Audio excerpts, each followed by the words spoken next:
Hello guys, welcome back to just.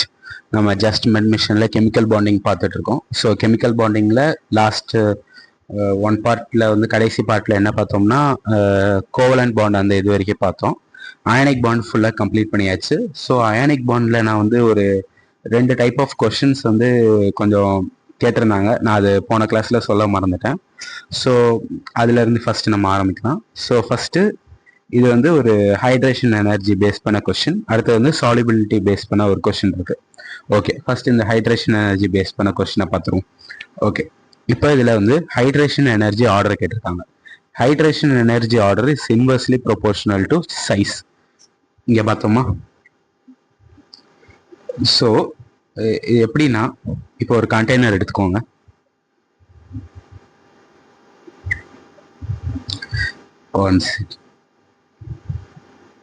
Okay, so இதில் வந்து இப்போ எல்ஐ ப்ளஸ் அயான் இருக்கு. அதே மாதிரி வேற கலர் சூஸ் பண்ணிப்போமா?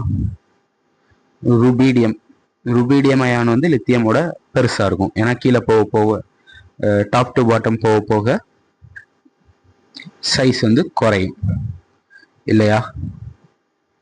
சாரி, சைஸ் வந்து இன்க்ரீஸ் ஆகும்.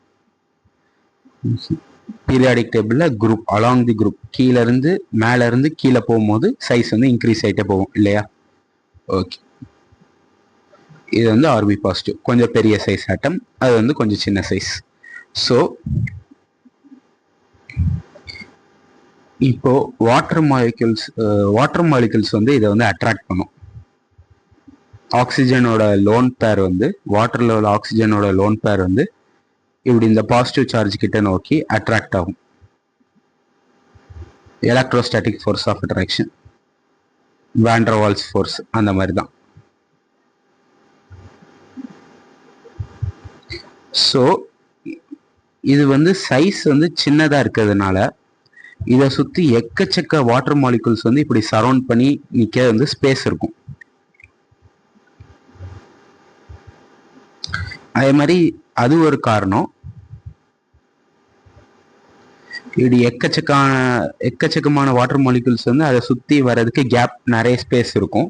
ஸோ அதனால அது நல்லா அது க்ளோஸ்டு காம்பேக்ட் பேக்டாக ஒரு ரவுண்டு ஸ்ட்ரக்சர் ஃபார்ம் ஆகி நல்லா காம்பேக்டாக இருந்து நல்லா அந்த எலக்ட்ரோஸ்டாட்டிக் ஃபோர்ஸ் ஆஃப் அட்ராக்ஷன் ஜாஸ்தியாக இருக்கும். ஏன்னா ஒன்று சைஸ் சின்னதாக இருக்கிறதுனால நிறைய வாட்டர் மாலிகுல்ஸ் அதை சுற்றி இருக்கலாம், அது ஒரு மெயின் ரீசன்.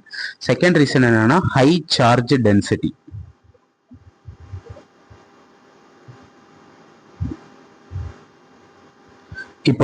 இப்போ எல்ஐ பாசிட்டிவ்க்கும் ருபீடியம் பாசிட்டிவ்க்கும் வந்து ஒரே சார்ஜ் தான், Q வந்து சேம் தான். ஏன்னா வந்து ஒரே ஒரு பாசிட்டிவ் சார்ஜ், ஒரே ஒரு புரோட்டான் தான் எக்ஸஸா இருக்கு. ஸோ 1.6 × 10⁻⁻19 கூலும், அவ்வளோதான். சார்ஜ் வந்து ரெண்டு இதுக்கும் சேம் தான். பட் இந்த இடத்துல வந்து உங்களுக்கு வந்து என்ன வேரி ஆகுது, சைஸ் வேரி ஆகுது. இப்போ சார்ஜ் டென்சிட்டி எப்படின்னு பார்க்கும்போது QVன்னு எழுதிப்போம், is equal to Q by volume. ஓகேவா? மெயினாக சிக்மான்னு யூஸ் பண்ணுவாங்க. ஓகேவா? ஸோ வந்து இப்போ இங்கே சார்ஜ் வந்து சேம், அப்போ sigma is inversely proportional to volume. அப்போது நீங்கள் ஆப்வியஸ்லி தெரியும், லித்தியம் கம்பேர் பண்ணும்போது ருபீடியம் சைஸ் பெருசு, ஸோ அதுக்கு தான் வால்யூம் ஜாஸ்தி. ஸோ வால்யூம் ஜாஸ்தியாக இருந்தால் சிக்மா வால்யூம் சார்ஜ் டென்சிட்டி கம்மியாக இருக்கும், சார்ஜ் டென்சிட்டி. ஸோ வந்து எல்ஐ பாசிட்டிவ்க்கு ரொம்ப சார்ஜ் டென்சிட்டி அதிகமாக இருக்கிறதுனால அது வந்து நிறைய எலக்ட்ரான்ஸ் சுற்றி உள்ள சரௌண்டிங் விசினிட்டியில் உள்ள எலக்ட்ரான்ஸை நல்லா அட்ராக்ட் பண்ணும் இன் கம்பேரிஷன் டு ருபீடியம். ஸோ அதனால லித்தியம் பாசிட்டிவை சுற்றி நிறைய வாட்டர் மாலிகுல்ஸ் வந்து சரௌண்ட் ஆகிருக்கும், which is less compare to rubidium. Compare பண்ணும்போது லித்தியமுக்கு வந்து அதிக வாட்டர் மாலிகுல்ஸ், அதிக ஹைட்ரேஷன் எனர்ஜி இருக்கும். ருபீடியமுக்கு ஹைட்ரேஷன் எனர்ஜி கம்மியாக இருக்கும். அதான் இன்வெர்ஸ்லி ப்ரொபோர்ஷனல் டு சைஸ் காரணம். ஓகேவா? ஐ ஹோப் இது புரிஞ்சிருக்கும்னு நினைக்கிறேன். ஸோ அதை வச்சு நீங்கள் ஆர்டர் எழுதுங்க. ஸோ ஹைட்ரேஷன் எனர்ஜி ஆர்டர், நிறைய வாட்டர் மாலிகுல் சரௌண்ட் ஆகி நிறைய ஒரு ஃபோர்ஸ் ஆஃப் அட்ராக்ஷன் இருந்துச்சுன்னா மோர் energy will be released. So hydration energy order will be. ஓகேவா? ஓகே, ஃபர்ஸ்ட் கொஸ்டின் முடிஞ்சிச்சு. செகண்ட் கொஸ்டின் வந்து ஜென்ரலாக சைஸ் எவ்வளோன்னு கேட்டிருக்காங்க. உங்களுக்கே தெரியும், மேலே இருந்து கீழே போகும்போது சைஸ் வந்து இன்க்ரீஸ் ஆகிட்டே போகும். இது எந்த வித டவுட்டும் இல்லை. அடுத்தது ஹைட்ரேட்டட் சைஸ். இது கொஞ்சம் கன்ஃபியூஸ் ஆக வாய்ப்பு இருக்கு. அதே கண்டெய்னர் எடுத்துக்கோங்க.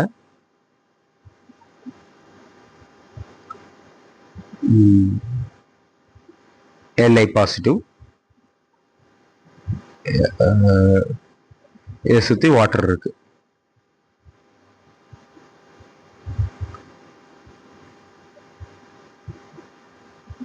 இதை சுற்றி மில்லியன் ட்ரில்லியன் கணக்கான ஆட்டம்ஸ் கூட இருக்கலாம். நான் வந்து ஒரு எக்ஸாம்பிளுக்காண்டி சும்மா வரைஞ்சிக்கிட்டேன். ஓகேவா?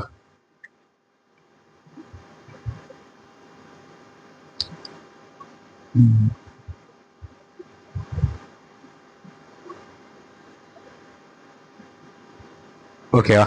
ஸோ இது வந்து ஹைட்ரேஷன். லித்தியம் அயான் வந்து இப்போ ஹைட்ரேட் ஆயிருக்கு, லித்தியம் கேசியஸ் அயான். ஸோ இந்த மொத்தமாக இந்த ஹைட்ரேட் ஆனது, இந்த வாட்டர் மாலிகுலும் அந்த லித்தியம் அயானும் இதை மொத்தமாக சேர்த்து இருக்குல்ல, இந்த மொத்த ரவுண்டையும் தான் நாம வந்து ஹைட்ரேட்டட் சைஸ்ன்னு சொல்லுவோம். ஓகேவா? ஸோ இப்போ நீங்கள் வந்து லித்தியம் Li பாசிட்டிவும் ருபீடியம் பாசிட்டிவும் கம்பேர் பண்ணும்போது ருபீடியம் பாசிட்டிவை சுற்றி வந்து வாட்டர் மாலிகுல்ஸ் வந்து கம்மியாக இருக்கும் இன் கம்பேரிசன் டு லித்தியம். ஸோ அதனால அதோட மொத்த டோட்டல் ஹைட்ரேட்டட் சைஸ் வந்து லித்தியம் தான் ஜாஸ்தியாக இருக்கும். ஏன்னா நிறைய வாட்டர் மாலிகுல் சரௌண்டடாக இருக்கும், இப்படி ஃபுல்லாக சரௌண்டடாக இருக்கும். பட் இதுவே நீங்கள் வந்து ருபீடியம் எடுத்துக்கிட்டீங்கன்னு வைங்களேன்,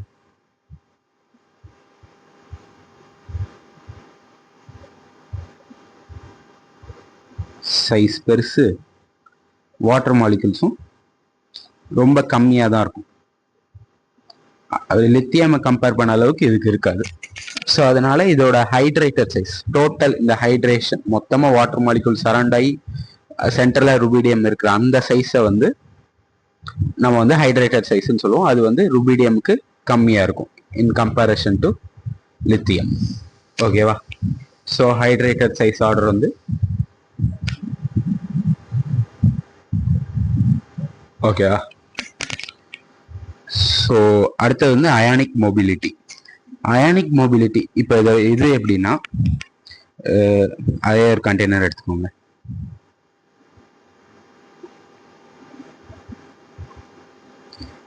இப்போ Li பாசிட்டிவை சுற்றி நிறைய வாட்டர் மாலிகுல்ஸ் இருக்கு இல்லையா?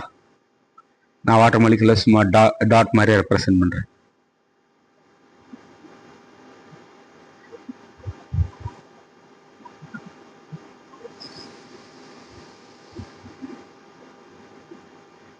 அதே மாதிரி ருபீடியம் பாசிட்டிவ் அதோட கம்பேர் பண்ணும்போது கொஞ்சம் வாட்டர் மாலிகுல் இருக்கு, but less surrounded comparison to lithium. So இப்போ அயனிக் மொபிலிட்டினா அந்த அயான் வந்து வாட்டர்ல வந்து மூவ் ஆடுறது, அதான் மொபிலிட்டின்னு சொல்லுவோம் இல்லையா? ஸோ இப்போ இந்த அயான, இந்த லித்தியம் அயானை சுற்றி நிறைய வாட்டர் மாலிகுல்ஸ் அதை சுற்றி நின்று அதை ஹோல்டு பண்ணி ஒரு இடத்துல வந்து டைட்டாக பிடிச்சி வச்சுருப்பாங்க. ஸோ அந்த இடத்துல இருந்து வெளியே வர்றது கொஞ்சம் கஷ்டம். பட் அதுவே ருபீடியம் சுற்றி லெஸ் கொஞ்சம் வாட்டர் மாலிகுல்ஸ் தான் அதை சுற்றி சரௌண்ட் ஆயிருக்கும். ஸோ அதால் கொஞ்சம் ஈஸியாக மூவ் ஆக முடியும் இன் comparison to lithium. So ionic mobility வந்து ருபீடியம் தான் ஜாஸ்தி. ஓகே, கண்டக்டிவிட்டி ஆர்டரும் சேம் தான். ஏன்னா ஒரு அயான் வந்து அந்த அக்வஸ் ஸ்டேட்ல எந்த அளவுக்கு வேகமா மூவ் ஆகுதோ அதுக்கு எந்த அளவுக்கு வேகமா மூவ் ஆகுதோ அந்த அளவுக்கு நமக்கு வந்து கரண்ட், அதாவது கண்டக்டிவிட்டி ஜாஸ்தியா இருக்கும். மூவ்மெண்ட் ஜாஸ்தியா இருந்தா நிறைய சார்ஜ், கரண்ட் இன்க்ரீஸ் ஆகும். கரண்ட் இன்க்ரீஸ் ஆனால் கண்டக்டிவிட்டி இன்க்ரீஸ் ஆகும். ஓகேவா? ஸோ ஐ ஹோப் இதெல்லாம் புரிஞ்சிருக்கும்னு நினைக்கிறேன். ஸோ புரியாட்டி நம்ம மறுபடியும் இன்னொரு வாட்டி பாருங்க, இது ரொம்ப முக்கியம். ஓகே, நெக்ஸ்ட் வந்து solubility.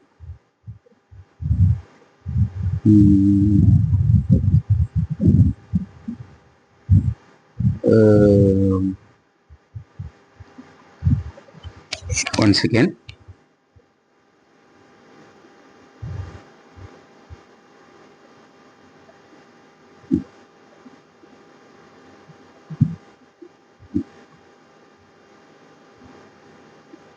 இதை ஃபுல்லாக அழிச்சிடும்.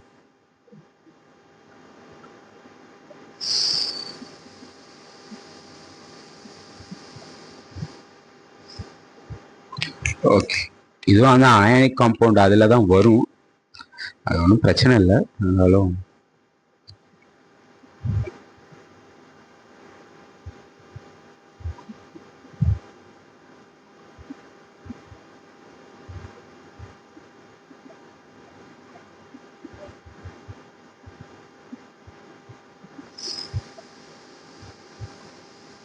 solubility.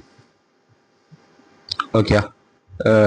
இப்போ இந்த சொலிபிலிட்டியை பொறுத்த வரைக்கும் for example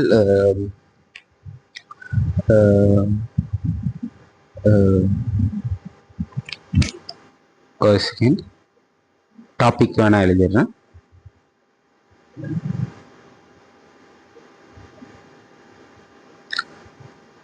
trick to find the solubility of an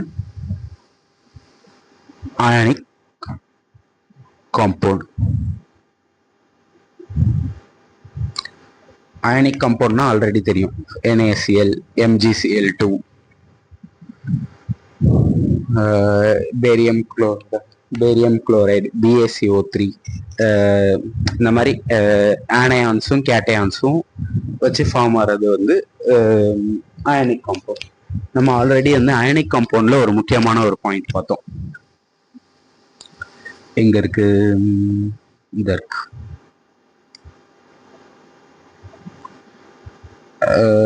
high சொலியூபிலிட்டி, இந்த பாயிண்ட் பார்த்தோமா? ஸோ இந்த பாயிண்ட்டை தான் நான் இப்போ எக்ஸ்பிளைன் பண்ண போகிறேன். ஸோ இந்த அயானிக் காம்பவுண்ட்ஸோட சொலியூபிலிட்டி எதெல்லாம் எப்படி உங்களுக்கு வந்து கொஸ்டின்ல வந்து ஆர்டர் கேட்பாங்க. ஒரு 4 காம்பவுண்ட் கொடுப்பாங்க, NaCl, MgCl2, BaCO3,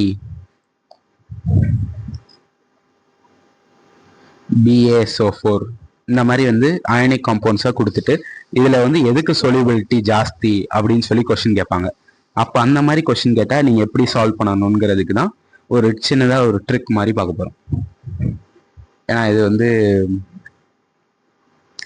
மோர் சயின்டிஃபிக் பேசிஸில் இதை வந்து சொல்கிறது கஷ்டம். இது mostly based on experimental. But உங்களுக்கு கொஞ்சம் அண்டர்ஸ்டாண்ட் ஆகிற மாதிரி நான் முடிஞ்ச அளவுக்கு ட்ரை பண்ணுறேன். ஃபர்ஸ்ட் நீங்கள் இதில் இம்பார்ட்டன்ட் நான் வச்சுக்க வேண்டியது பாயிண்ட் வந்து மோர் தி size difference between cation and anion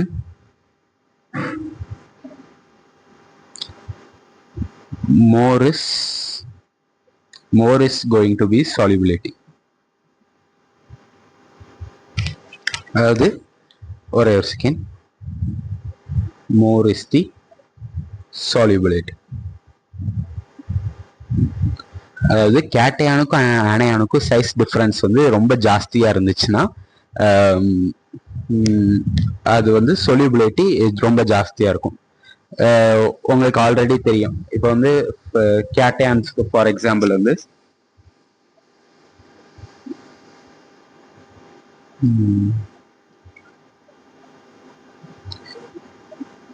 கேட்டையான்ஸ்க்கு for example வந்து Li plus, Na plus, K plus, rubidium plus, இந்த மாதிரி காம்பவுண்ட்ஸ்.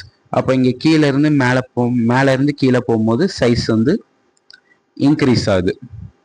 அதே மாதிரி இதே மாதிரி தான் மித்த இதுக்கும் Be2 plus, mainly alkaline earth metals and alkali metals and halogens, இவங்க தான் அயானிக் காம்பவுண்ட்ஸ் வந்து ஃபார்ம் பண்ணுவாங்க. மோஸ்ட் எலக்ட்ரோ பாசிட்டிவ் எலமெண்ட்டும் மோஸ்ட் எலக்ட்ரோ நெகட்டிவ் எலமெண்ட்ஸ் தான் ஃபார்ம் அயானிக் காம்பவுண்ட். ஓகேவா? Strontium 2 plus. ஸோ வந்து மேலேருந்து கீழே போகும்போது சைஸ் வந்து இன்க்ரீஸ் ஆகும்.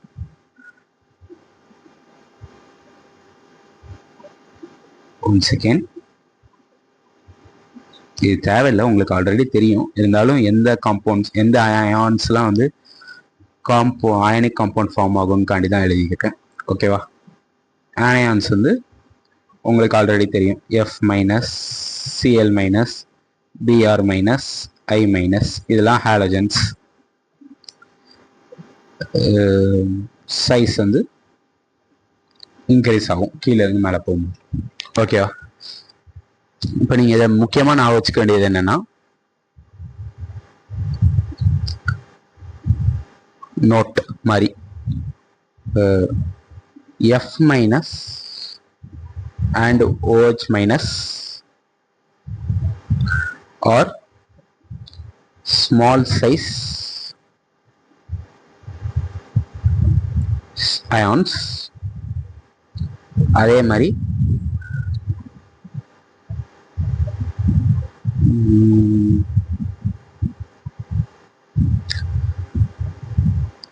CO3 2 minus SO4 2 minus NO3 minus ClO4 minus or large size ions.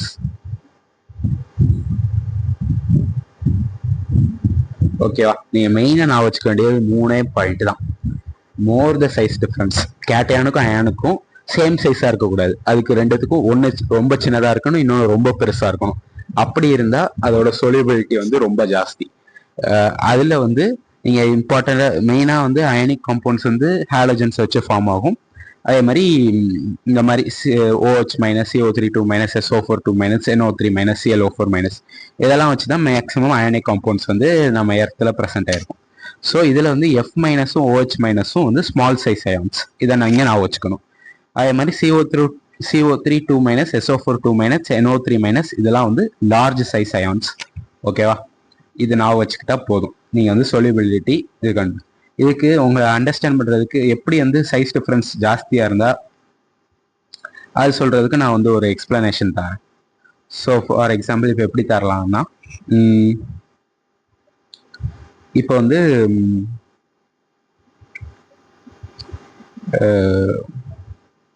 நீங்கள் அது ஃபஜான்ஸ் ரூலில் இன்னும் கொஞ்சம் தெளிவாக பிடிப்பீங்க. எப்படி சொல்லனா, இப்போ வந்து ஒரு இது சின்ன சைஸா இருக்கு, ஒரு இது லார்ஜ் சைஸா இருக்கும் போது வந்து அவங்களுக்கு வந்து எப்படி சொல்லுது, அந்த அந்த அட்ராக்ஷன் வந்து அந்த அளவுக்கு மோர் ஸ்ட்ராங்கா இருக்காது. இப்போ ஒரே சைஸ் உள்ள ஆட்கள் வந்து கொஞ்சம் மோதனா வந்து கரெக்டா ஃபிக்ஸ்டா ஒரே இதுல இருக்கும். பட் ரெண்டுத்துக்கும் வேற வேற சைஸ்ங்கிற போது ஈஸியா அந்த ஃபோர்ஸ் ஆஃப் அட்ராக்ஷன் வந்து டக்குன்னு பிரிஞ்சிடும். அந்த இன்ட்ராக்ஷன் அந்த அளவுக்கு ஜாஸ்தியா இருக்க முடியாது. அதனாலதான். ஸோ ஓகே, ஸோ இதை வச்சு புரிஞ்சிருக்கும்னு நினைக்கிறேன். ஸோ இதை வச்சு நம்ம அந்த கொஸ்டின்ஸ்லாம் பார்ப்போம். ஓகே, இந்த கொஸ்டின்லாம் பார்த்தா உங்களுக்கு எப்படின்னு ஒவ்வொரு கொஸ்டினா நான் எழுதுறேன்.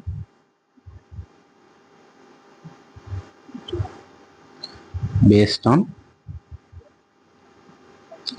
solubility. நான் ஒவ்வொன்றா எழுதுறேன். அப்புறம் நீங்கள் ஃபஸ்ட்டு ஆன்சர் கண்டுபிடிச்சிட்டு நீங்கள் உங்கள் நோட்ஸில் எழுதி வச்சுக்கிட்டே வாங்க.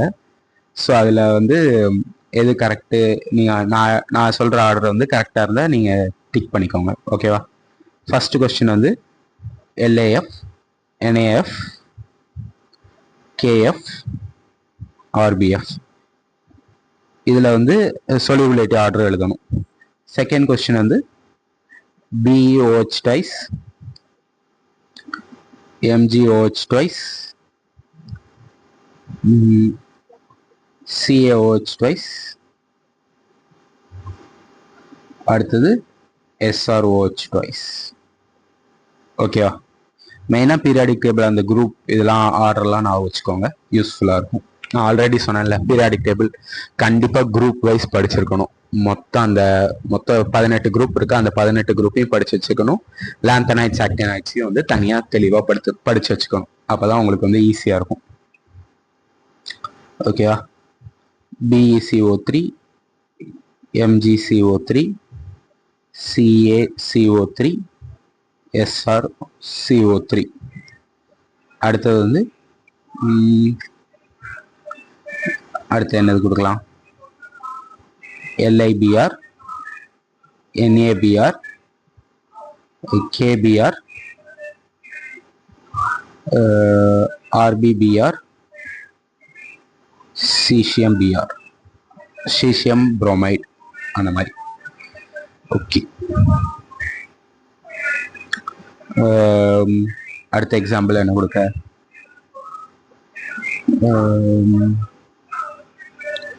ஒரு செகண்ட் கைஸ். இதே example LII NAI KI RBI CCMI.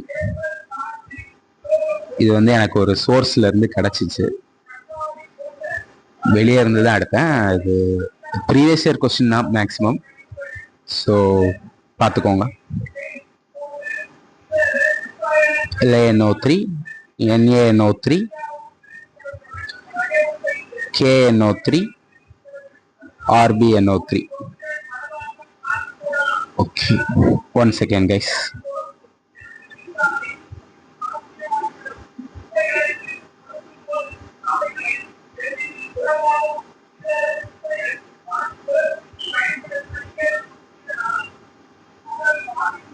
அடுத்தது CCMNO3.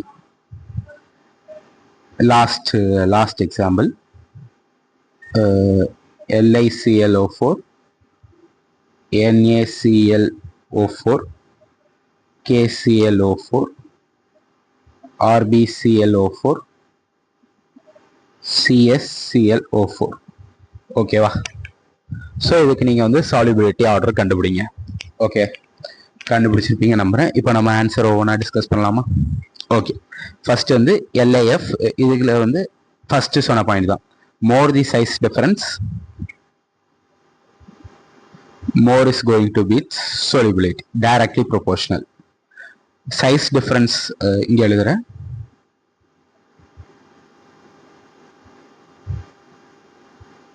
One second guys. Box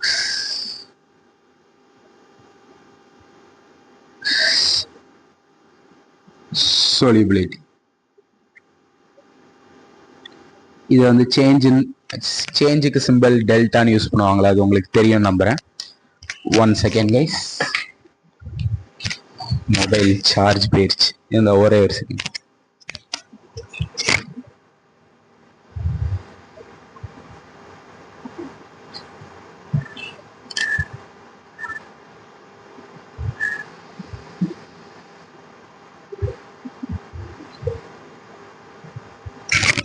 okay guys, இப்போ ஸ்க்ரீன் விசிபிளாக இருக்கும் நம்புகிறேன்.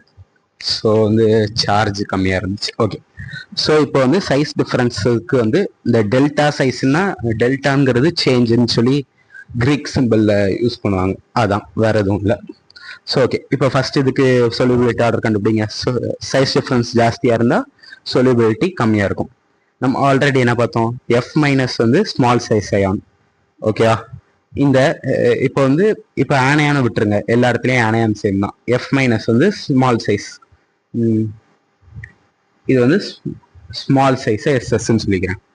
ஓகேவா? ஸோ இந்த இடத்துல நீங்கள் கம்பேர் பண்ணும்போது எதுக்கு வந்து இந்த சைஸ், கேட்டையானோட சைஸ் வந்து லார்ஜாக இருக்கும்? ருபீடியமுக்கு தானே, ஏன்னா கீழே போகும்போது சைஸ் இன்க்ரீஸ் ஆகும். ஸோ இது வந்து லார்ஜ் சைஸ் ஆனையான் ருபீடியம். ஸோ இது லார்ஜ் சைஸ், இது small size. More the size difference, more is going to be its solubility. ஓகேவா? ஓகே, புரிஞ்சிருக்கும்னு நினைக்கிறேன். சரி, அடுத்தது OH மைனஸ் வந்து ஸ்மால் சைஸா லார்ஜ் சைஸா? Small size anion. ஸோ இதில் நீங்கள் கீழே போகும்போது சைஸ் இன்க்ரீஸ் ஆகுதா? ஸ்ட்ரான்ஷியம் தானே இருக்கிறதுலே லார்ஜ் சைஸ், அப்போ large size small size. So கீழே போகும்போது அப்போ வந்து இதோட சொலிபிலிட்டி வந்து, சொலிபிலிட்டினா எந்த அளவுக்கு தண்ணியில் அது வந்து மறைஞ்சு நல்லா சொலிபிள் ஆகி இன்விசிபிள் ஆகுதுங்கிறது, கீழே டெபாசிட் ஆகாம. ஓகேவா? ஓகே, புரிஞ்சிருக்கும்னு நினைக்கிறேன்.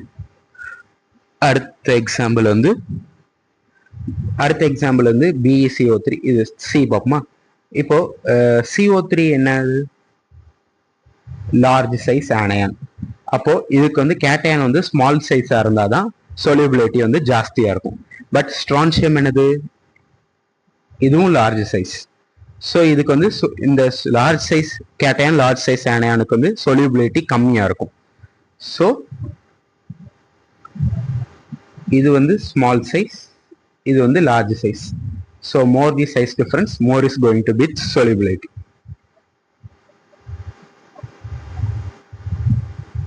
So இதுதான் solubility order. ஓகேவா? சரி, அடுத்தது LIBR.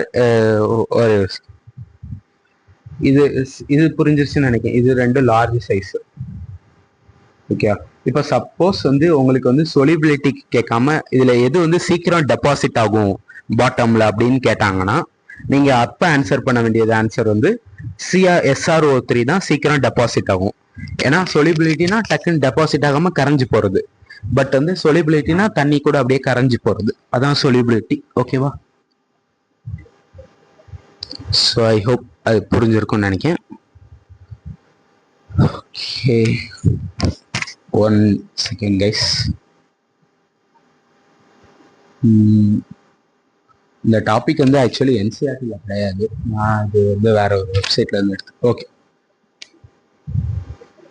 சரி, இப்போ நெக்ஸ்ட் கொஸ்டின் பார்ப்போமா? LIBR, NABR, KBR. Okay, so இப்போ நீ வந்து மேல இருந்து கீழே போகும்போது சைஸ் வந்து இன்க்ரீஸ் ஆகுமா? அதே மாதிரிதான் ஆல்கலி மெட்டல்ஸ்க்கும் ஆனயான்ஸ்க்கும். ஓகே, இங்க வந்து ஆனயான் வந்து சேம் தான், விட்டுருங்க. இப்போ வந்து ஆனயானோட சைஸ் வந்து கொஞ்சம் லார்ஜா தான் இருக்கும். நீங்களே கம்பேர் பண்ணி பாருங்க. சீசியமும் பேரியமும் கிட்டத்தட்ட ஒரே பீரியட்ல வரும். இல்ல ஒரே பீரியட், கொஞ்சம் அடுத்தடுத்த பீரியட் வரும்.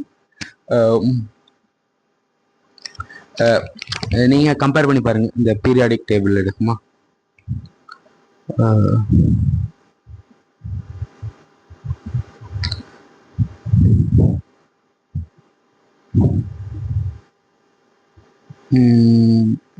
ஓகே,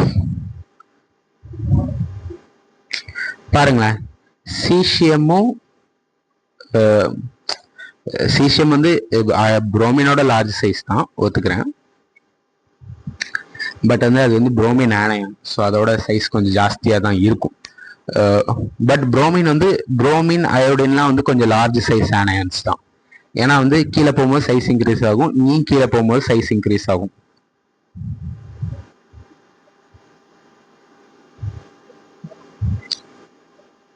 பட் கண்டிப்பா வந்து பிஆர் மைனஸ் வந்து LI பிளஸ் வந்து பிஆர் மைனஸோட ரொம்ப சின்னதாக தான் இருக்கும். ஏன்னா அது வந்து ஃபர்ஸ்ட்ல இருக்கு, இது வந்து லாஸ்ட்ல இருக்குது. BR I think 4th or second, இது LI செகண்ட் குரூப், பிஆர் வந்து சாரி செகண்ட் பீரியட், இது வந்து பிஆர் வந்து 4th 5th பீரியடோ வரும், சரியான ஆகல. ஸோ கன்ஃபார்ம் வந்து இங்கே வந்து LI பிளஸ் வந்து ஸ்மால் சைஸ், இது வந்து லார்ஜ் சைஸ் ஆனயான். அதே மாதிரிதான் இங்கே. பட் இதுவும் லார்ஜ் சைஸ் தான். இதை கம்பேர் பண்ணும்போது சீசியம் வந்து கொஞ்சம் பெருசா தான் இருக்கும். பட் இதுவும் வந்து கிட்டத்தட்ட மைனஸ் நெகட்டிவ் சார்ஜ் இருக்குன்னா அதுக்கு கிட்டக்க டஃப் கொடுக்குற மாதிரி லார்ஜ் சைஸ் வந்துடும். ஸோ ஆனால் கன்ஃபார்ம் லித்தியம் பிளஸ் வந்து பிஆர் மைனஸோட ரொம்ப சின்னது. ஸோ இதுக்கு தான் சொலிபிலிட்டி வந்து ஜாஸ்தியா இருக்கும். ஆர்டர் ஓகேவா? ஓகே, ஸோ அதே ஆர்டர் தான் அயோடினுக்கும், கிட்டத்தட்ட சேமாக தான் இருக்கும். ஓகேவா? ஓகே, அடுத்தது LiNO3, NaNO3. நான் ஆல்ரெடி என்ன சொன்னேன், NO3 எல்லாம் வந்து லார்ஜ் சைஸ் ஆனயான்ஸ். அது மாதிரி கேட்டயான்ஸ் வந்து இதெல்லாம் லார்ஜ் சைஸ். ஸோ அப்போ வந்து ஸ்மால் சைஸ் கேட்டயானா பார்க்கணும். ஸோ ஸ்மால் சைஸ் கேட்டயான் பார்க்கும்போது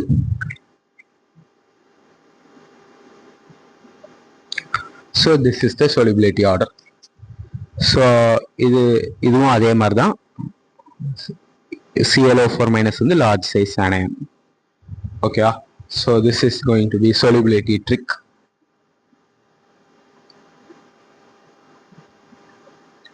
ஸோ ஓகே கைஸ், உங்களுக்கு புரிஞ்சிருக்கும் நம்புறேன். ஸோ இது வந்து ரெண்டு இம்பார்ட்டண்ட்டான கொஸ்டின் வந்து அயானிக் பாண்ட்ல கேட்கக்கூடிய கொஸ்டின்ஸ். ஓகேவா? ஸோ ஓகே, முழுசா முடிச்சாச்சு. இப்போ solubility ஆர்டர் உங்களுக்கு புரிஞ்சிருக்கும் நம்புறேன்.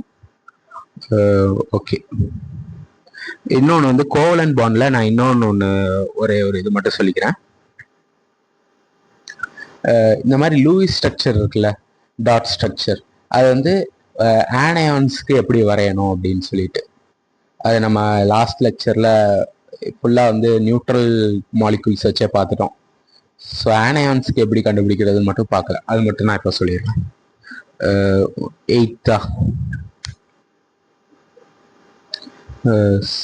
CO3 2 நெகட்டிவ் இப்படி எடுத்துக்கோங்க. ஸோ இப்படி லூயிஸ் ஸ்ட்ரக்சர் இதுக்கு எப்படி வரையணும்னா, டோட்டல் வேலன்ஸ் எலக்ட்ரான் எவ்வளோன்னு கண்டுபிடிங்க. கார்பனுக்கு 4, ஆக்சிஜனுக்கு 6 தானே, 6 + 6 18, ஏன்னா 3 ஆக்சிஜன் இருக்கு. 18 22 24 வேலன்ஸ் எலக்ட்ரான் இருக்கு. ஓகேவா? ஸோ இப்போ 24 வேலன்ஸ் எலக்ட்ரான் இருக்கு. இப்போ வந்து ஃபர்ஸ்ட் வந்து லீஸ்ட் எலக்ட்ரோநெகட்டிவ் எலமெண்ட்டை சென்டரில் எழுதணும். அதை சுற்றி ஆக்சிஜன் வரைஞ்சிக்கோங்க. ஒரு ஆக்சிஜன் இன்னொரு ஆக்சிஜன். ஓகேவா? ஸோ இந்த ஒவ்வொரு ஆக்சிஜனுக்கும் ஒவ்வொரு பாண்டு பேரும்.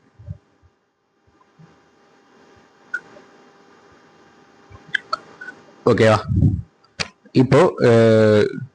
இப்போ மொத்தம் 24ல் 6 எலக்ட்ரான்ஸ் யூஸ் பண்ணியாச்சு. அப்போ மீதினும் 18 எலக்ட்ரான்ஸ் தான் இருக்கு. ஓகேவா? ஸோ இதை வந்து ஃபர்ஸ்ட் மோஸ்ட் எலக்ட்ரோநெகட்டிவ் எலமெண்ட்டுக்கு தானே கொடுக்கணும், ஆக்சிஜனுக்கு கொடுங்க. 1 2 3 4 5 6 இதோட ஆக்டெட் கம்ப்ளீட். 1 2 3 4 5 6. ஓகேவா? இப்போ 18ல் 12 போயிடுச்சு. கரெக்டா? அப்போ எவ்வளவு? சாரி, இன்னும் மீதி 6 எலக்ட்ரான் தானே இருக்கு. 1 2 3 4 5 6. 1 செகண்ட். 6 ஒரே ஒரு செகண்ட். கரெக்டா வந்துருச்சா? மொத்தம் 24 வந்துருச்சான்னு பாருங்க. 1 2 3 4 5 6 7 8 9 10 11 12 13 14 15 16 17 18 19 20 21 22 23 24 24 வேலன்ஸ் எலக்ட்ரானையும் கம்ப்ளீட் பண்ணியாச்சு. ஓகே, இப்போ வந்து ஆக்சிஜனுக்குலாம் ஆக்டெட் கம்ப்ளீட். பட் கார்பனுக்கு பாருங்க 1 2 3 4 5 6 தான் இருக்கு. ஸோ ஆக்டெட்டை கம்ப்ளீட் பண்ணணும்னா இந்த 2 எலக்ட்ரானை இங்கே கொடுங்க.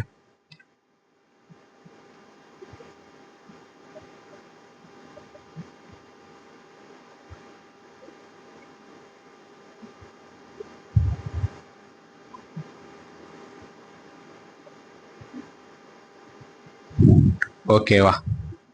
ஸோ இது வந்து இங்க எப்படி நீங்க வந்து இது ஆனயான்னு சொல்றீங்க அப்படின்னு நீங்க ஒரு கொஸ்டின் கேட்டீங்கன்னா, நம்ம இதுக்கு வந்து ஃபார்மல் சார்ஜ்னு ஒரு கான்செப்ட் இருக்கு. நான் அது சொல்றேன். இந்த 2 ஆக்சிஜன் மேலேயும் நம்ம வந்து நெகட்டிவ் போடுவோம். எப்படின்னா, இதுக்கு நீங்க வந்து 2 ரீசன் சொல்லலாம். ஃபர்ஸ்ட் ஆஃப் ஆல், ஒரிஜினலா இது எப்படி இருக்கும்னா H2CO3 இருந்திருக்கும்.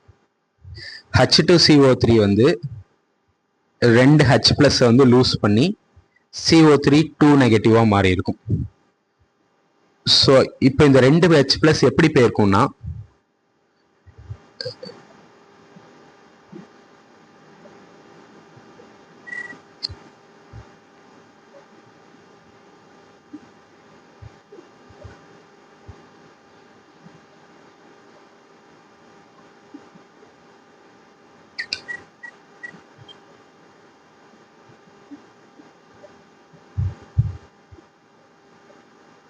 ஓகேவா?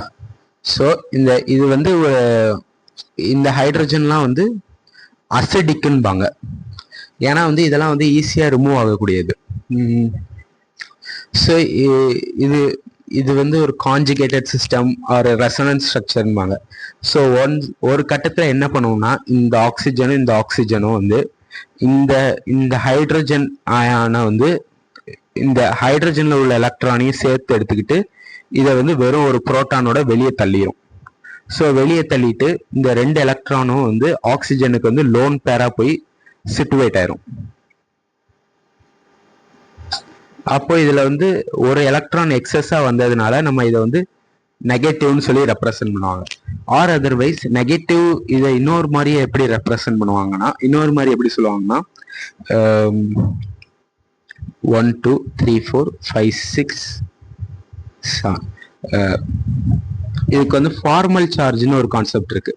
அதாவது ஃபார்மல் சார்ஜ் எப்படின்னா, ஒரு ஒரு காம்பவுண்ட்ல ஒரு ஆட்டமோட சார்ஜ் வந்து எப்படி இருக்குன்னு சொல்லி கண்டுபிடிக்கிறது தான் ஃபார்மல் சார்ஜ்ன்பாங்க. அது வந்து எலக்ட்ரான் இன் ஒரு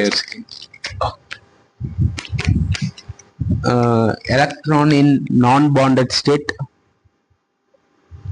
minus electrons in number of electrons in bonded state. இப்படி ஒரு ஃபார்முலா உண்டு. அதுக்கு நீங்க எப்படி பண்ணணும்னா, நான் பாண்டட் வேலன்ஸ் எலக்ட்ரான், ஓகேவா, வேலன்ஸ் எலக்ட்ரான். இப்போ ஆக்சிஜனுக்கு நான் பாண்டட் ஸ்டேட்ல வந்து வேலன்ஸ் எலக்ட்ரான் எவ்வளவு இருக்கும்? 6 இருக்குமா? நான் பாண்டட் ஸ்டேட்ல வெறும் ஒரு ஆக்சிஜன் ஆட்டம் இருந்துச்சுன்னா 1 2 3 4 5 6 இப்படி தானே இருக்கும். அதே இது பாண்டட் ஸ்டேட், இப்போ இந்த இடத்துல இந்த ஆக்சிஜன் எடுத்துக்கோங்களேன். பாண்டட் ஸ்டேட்ல அதை சுத்தி எவ்வளவு எலக்ட்ரான் இருக்குன்னு பார்க்கணும், அதோட விசினிட்டியில. நீங்க அதை எப்படி கன்சிடர் பண்ணணும்னா, இந்த பாண்டில் 2 எலக்ட்ரான் உண்டு. இது வந்து ஆக்சிஜனுக்கு காமன் தான், கோவலன்ட் பாண்ட் தான், கார்பனுக்கு காமன் தான், இல்லைன்னு சொல்லலை. பட் நீங்க இந்த ஃபார்மல் சார்ஜ் ஃபார்முலால போடும் போது நீங்க இந்த ஒரு எலக்ட்ரானை மட்டும் தான் எடுத்துக்கணும். ஏன்னா இதுதான் ஆக்சிஜன் கிட்ட இருந்து வந்தது. அந்த மாதிரி கன்சிடர் பண்ணி பார்ப்பாங்க. ஸோ இதை வச்சு நீங்க ஒரு பாண்டு தான் கணக்கு எடுத்துக்கணும். இது ஒன்று தான் ஆக்சிஜனுக்கு சொந்தமானது, மீதி இது கார்பனுக்கு சொந்தமானது. பட் இது ரெண்டுமே மியூச்சுவல் காமனா இது சுத்தி வரும். பட் நம்ம கணக்கெடுக்க ஃபார்முலால போடும்போது இதுக்கு ஆக்சிஜனுக்கு வந்து இந்த ஒன்று தான் கணக்கெடுக்குது. ஏன்னா இது வந்து ஒன்று கொடுத்தது, இதுவும் ஒன்று தான் கொடுத்துருக்கு, அதனால. ஸோ அப்படி கம்பேர் பண்ணும்போது இங்க மொத்தம் எத்தனை இருக்கு? 1 2 3 4 5 6 7 இருக்கா? ஸோ 6 - 7 -1. அப்போ இதோட ஃபார்மல் சார்ஜ் வந்து இந்த மைனஸ்ங்கிறது 1 ரெப்ரசன்ட் பண்ணுது. மைனஸ் ஒரு நெகட்டிவ் சார்ஜ் அதிகமா இருக்கு. நார்மல் ஆக்சிஜன் ஆட்டமோட ஒரு நெகட்டிவ் சார்ஜ் வந்து இதுக்கு வந்து எக்ஸ்ட்ரா இருக்கு, அந்த மாதிரி அர்த்தம். அதே மாதிரிதான் இந்த இந்த இந்த இந்த ஆக்சிஜனும் என்ன பண்ணுவோம்னா, இந்த ஹைட்ரஜனை வெளியே தள்ளி இந்த 2 எலக்ட்ரானையும் இதுக்குள்ள சேர்த்துக்கிட்டு இதுக்கு ஒரு நெகட்டிவ் சார்ஜ் இருக்கும். ஸோ CO3 2- ஆச்சா? இந்த மாதிரி தான். ஓகே, ஐ ஹோப் இது புரிஞ்சிருக்கும்னு நினைக்கிறேன். ஸோ இதுதான் சொல்லணும்னு நினைச்சேன். ஸோ வந்து நம்ம இன்னைக்கு எக்ஸ்ட்ரா பார்த்தது வந்து இந்த ஹைட்ரேஷன் எனர்ஜி ஆர்டரு, சோலிபிலிட்டி ட்ரிக், ஓகேவா? அப்புறம் இந்த CO3 2-. இப்போ நம்ம வழக்கம் போல அந்த கான்செப்ட்ஸ்க்கு போயிடலாம். ஸோ நம்ம நெக்ஸ்ட் பார்க்க போறது வந்து limitation of octet rule. Okay, limitation பார்க்கறதுக்கு முன்னாடி ஃபார்மல் சார்ஜை இன்னும் கொஞ்சம் தெளிவாக நடத்திடுறேன்.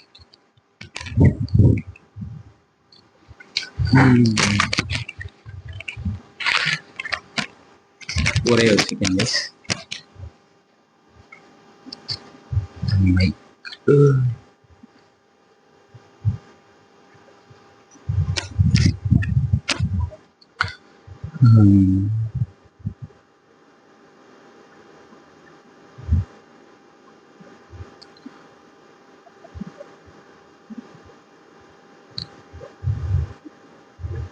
இந்த ஃபார்மல் சார்ஜுக்கு மட்டும் உங்களுக்கு வந்து 2 ஃபார்முலா இருக்கு.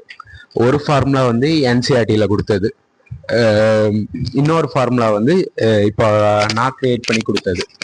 நான் கிரியேட் பண்ணல, இது வந்து வேற எனக்கு ஒரு சார் சொல்லி கொடுத்தாரு, அதை வந்து உங்களுக்கு நான் சொல்றேன். ஸோ அது வந்து உங்களுக்கு வந்து ஈஸியா இருக்கும் NCERT-ல கொடுத்ததோட. நான் NCERT-ல கொடுத்ததுன்னு சொல்றேன், ஏன்னா மேபி டைரக்டா வந்து அந்த ஃபார்முலா என்னன்னு சொல்லி MCQ-ல கேட்கறதுக்கு சான்ஸ் இருக்கு. அட் தி சேம் டைம் உங்களுக்கு வந்து அந்த ஃபார்மல் சார்ஜ் கொஸ்டின்ஸை வந்து குவிக்காக சால்வ் பண்ணணும்னா நான் சொல்ற ஃபார்முலா நான் வச்சுக்கோங்க, வெரி இம்பார்ட்டன்ட். ஓகேவா? 1 செகண்ட் கைஸ். ஓகே, ஒரே ஒரு செகண்ட். உங்களுக்கு இது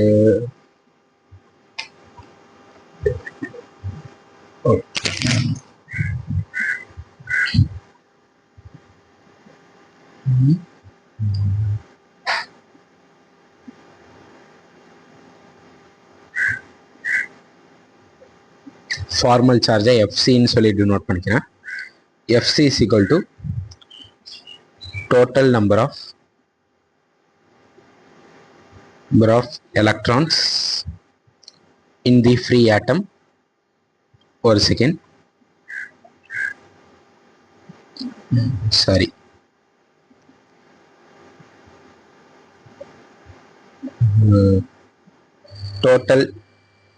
total number of valence electrons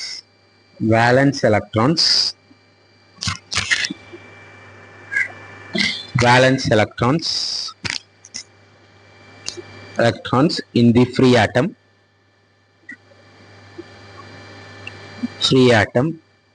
minus total number of bonding non-bonding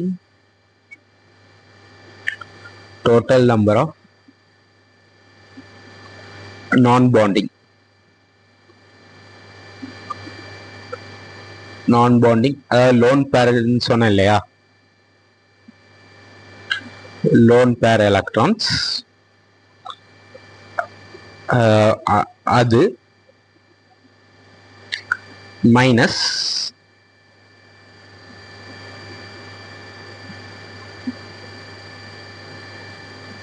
minus half into total number of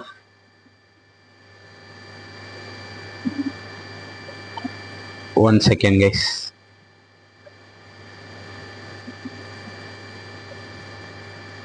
space. இது கொஞ்சம் பெரிய ஃபார்முலாவா,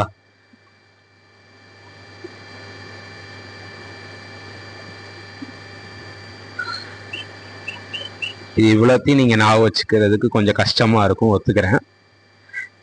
இந்த என்சிஆர்டியில் இப்படி தான் கொடுத்துருக்கான். Total number of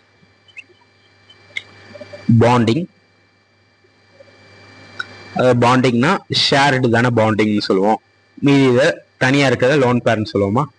so electrons. இப்போ நான் பெருசாக எழுதுனது வந்து NCERT formula.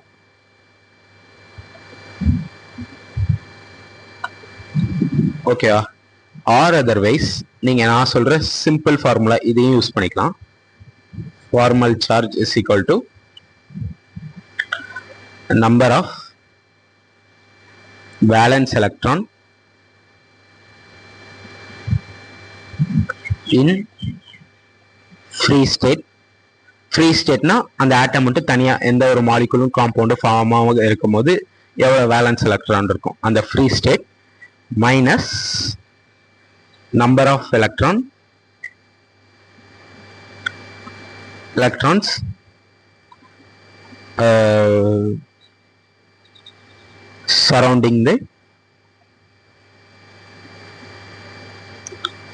surrounding the atom in the compound. ஓகேவா? ஸோ இந்த ஃபார்முலா, இந்த ரெண்டு ஃபார்முலா வந்து நான் வச்சுக்கோங்க. இது தெரிஞ்சால் நீங்கள் வந்து ஈஸியாக வந்து போட்டுக்கலாம். ஃபார் எக்ஸாம்பிள் நான் இங்கே உள்ள காம்பவுண்ட்ஸ்க்கு வச்சு எக்ஸாம்பிள் பார்ப்போமா? உங்கள் புக்கில் வந்து சரி நான் தனியாகவே எழுதுகிறேன். ஃபர்ஸ்ட் வந்து உங்க புக்ல வந்து ஓசோன் மாலிகுல் கொடுத்துருக்காங்க.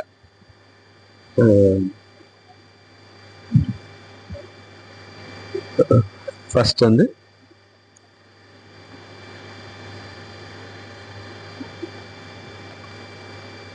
Ozone molecule. So first ozone மாலிகுலுக்கு லூயிஸ் ஸ்ட்ரக்சர் வரைவோம்.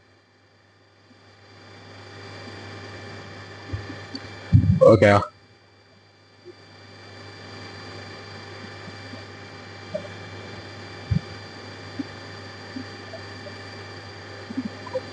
ஓகே, ஃபர்ஸ்ட் இதில் ஓசோனில் எத்தனை வேலன்ஸ் எலக்ட்ரான்?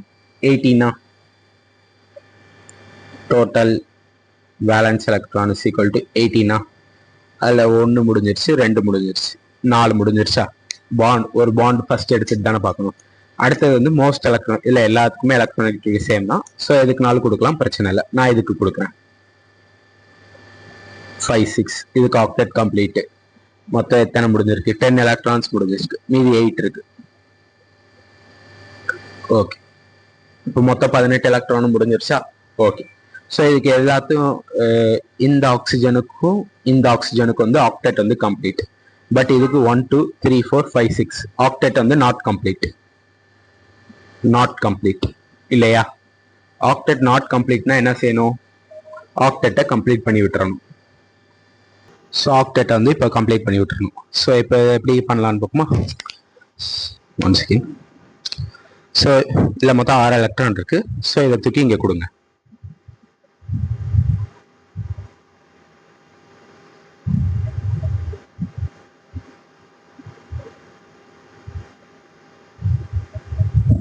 ஓகே, இப்போ 3 ஆக்சிஜனோட ஆக்டெட் வந்து கம்ப்ளீட் ஆயிருச்சு. ஸோ இப்போ வந்து அடுத்து என்னது? Formal charge கண்டுபிடிப்போமா?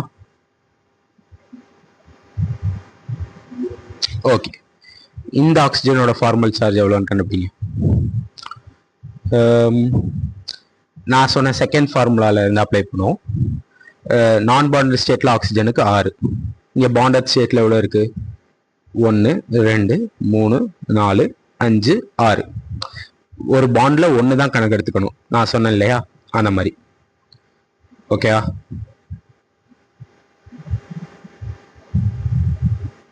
ஏன்னா இந்த ஆக்சிஜன் வந்து இதுக்கு 1 இது 1 தான் ஷேர் பண்ணியிருக்கு. ஸோ அதை 1 தான் எடுத்துக்கணும், கன்சிடர் பண்ணணும். ஓகேவா?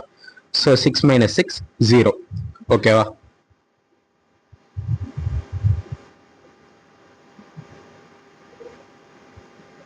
இப்போ இந்த ஆக்சிஜன் வாங்க. 1 2 3 4 5. இதுக்கு ஃபார்மல் சார்ஜ் எப்படி? நான் பாண்டட் ஸ்டேட்ல 6, இப்போ பாண்டட் ஸ்டேட்ல 5. அப்போ வந்து +1 சார்ஜ். ஓகேவா? அடுத்தது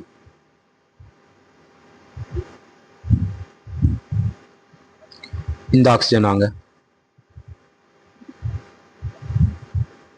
1 2 3 4 5 6 7. நான் பாண்டட் ஸ்டேட்ல 6, பாண்டட் ஸ்டேட்ல 7. ஸோ -1. ஸோ அப்போ இதை நம்ம வந்து எப்படி இன் டோட்டலாக எப்படி ரெப்ரசன்ட் பண்ணுவோம்னா, ஸோ இதுக்கெல்லாம் +1 இதெல்லாம் தெரிஞ்சிருச்சுல.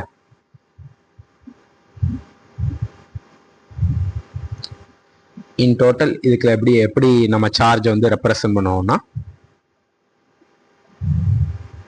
இதுக்கு வந்து பாசிட்டிவ் சார்ஜ், இதுக்கு வந்து ஒரு நெகட்டிவ் சார்ஜ்,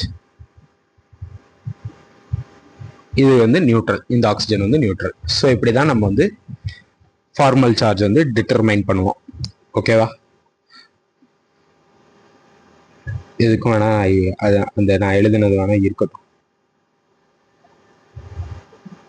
ஓகேவா? இந்த ஆக்சிஜனுக்கு பாசிட்டிவ், இதுக்கு வந்து நெகட்டிவ். ஓகேவா? ஓகே, இப்போ நீங்க ஃபர்ஸ்ட் சொன்ன ஃபார்முலால போட்டாலும் வருமானு கேட்டீங்கன்னா வரும். ஃபர்ஸ்ட் சொன்ன இந்த நடுவில் உள்ள ஆக்சிஜனுக்கு போட்டு பாருங்க. Total number of valence electron இந்த ஃப்ரீ ஆட்டம் வந்து 6 மைனஸ் நான் பாண்டிங் லோன் பேர் எலக்ட்ரான்ஸ் இதுல எத்தனை இருக்கு? ஒரு லோன் பேர்னா 2 எலக்ட்ரான்ஸ். 2 எலக்ட்ரான்ஸ் வந்து லோன் பேரா இருக்கா, தனியா இருக்கா? So 2 minus ½ into bonding shared electrons. எவ்வளோ ஷேர் பண்ணியிருக்கு? 1 2 3 எலக்ட்ரான் ஷேர் பண்ணியிருக்கா? 1 செகண்ட்.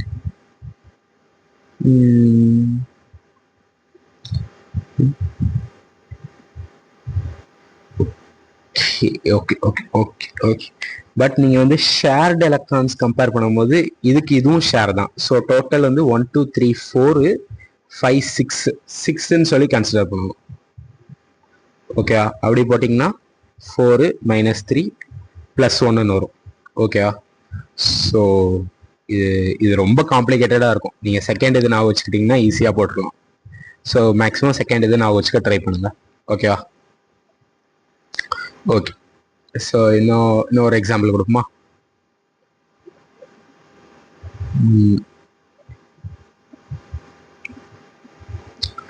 NO2- போகுமா?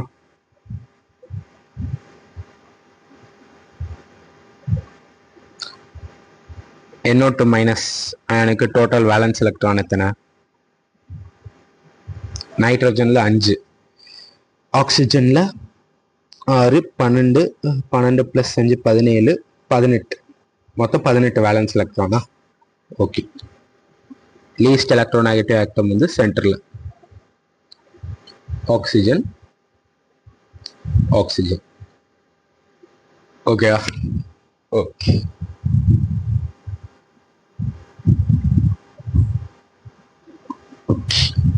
இப்போ வந்து இந்த ஆக்சிஜன் ரெண்டுத்துக்கும் எலக்ட்ரான்ஸ் வந்து போயிடுச்சு.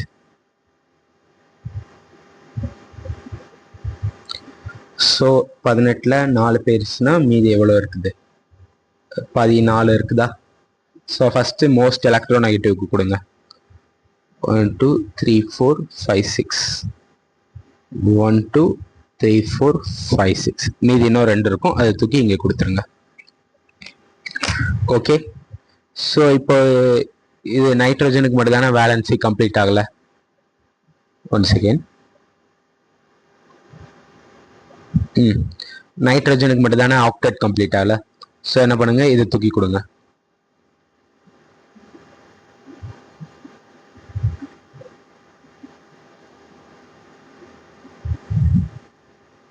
இப்போ 1 2 3 4 5 6 7 8 ஆக்டேட் கம்ப்ளீட் ஆயிடுச்சா? ஸோ இதுதான் வந்து Lewis structure of NO2 minus. அதாவது இதை வந்து எப்படி சொல்லுவாங்கன்னா நைட்ரைட் அயான்வாங்க. NO3 மைனஸ்னா நைட்ரேட் அயான். ஓகேவா?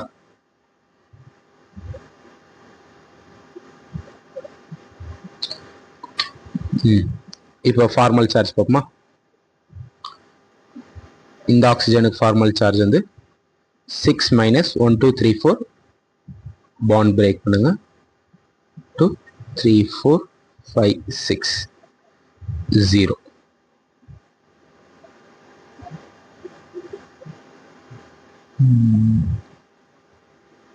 நைட்ரஜனுக்கு 1 2 3 4 5. இதுக்கு ஃபார்மல் சார்ஜ் வந்து ஆல்ரெடி நான் பாண்டட் ஸ்டேட்ல 5 இருக்கும், பாண்டட் ஸ்டேட்லயும் 1 2 3 4 2 3 4 5 இருக்கு. ஸோ 0. அடுத்தது வந்து 1 2 3 4 5 6 7. ஸோ இதுக்கு ஃபார்மல் சார்ஜ் வந்து 6 - 7 -1. ஸோ இதுக்கு வந்து மைனஸ் ப்ளஸ் எதுக்கும் கிடையாது. ஸோ இதுதான் நைட்ரேட் அயானோட சிம்பிள் NO2 மைனஸ். ஓகேவா? ஸோ உங்களுக்கு ஃபார்மல் சார்ஜ் புரிஞ்சிருக்கும் நம்புகிறேன். கோவேலன்சி என்னன்னு சொல்லி பார்த்தாச்சு. இப்போ CO3 2 மைனஸ்க்கு ஃபார்மல் சார்ஜ் பார்த்துருமா? ஆல்ரெடி பார்த்தோம்ல, இதுக்கு சொல்லிட்டேன்னு நினைக்கிறேன். இதுக்கு 0 வரும். கார்பனுக்கு 1 2 3 4 1 2 3 4 4 - 4 0. ஓகேவா? ஸோ இப்படி தான் கோவேலன்சி ஃபார்மல் சார்ஜ் எல்லாம் கண்டுபிடிக்கணும். புரிஞ்சிருக்கும்னு நினைக்கிறேன். ஓகே. ஸோ இப்படி ஃபார்மல் சார்ஜ்னால என்ன யூஸ் அப்படின்னு நீங்க கேட்டீங்கன்னா, ஃபர்ஸ்ட் அதுக்கு முன்னாடி ஒரே ஒரு செகண்ட்.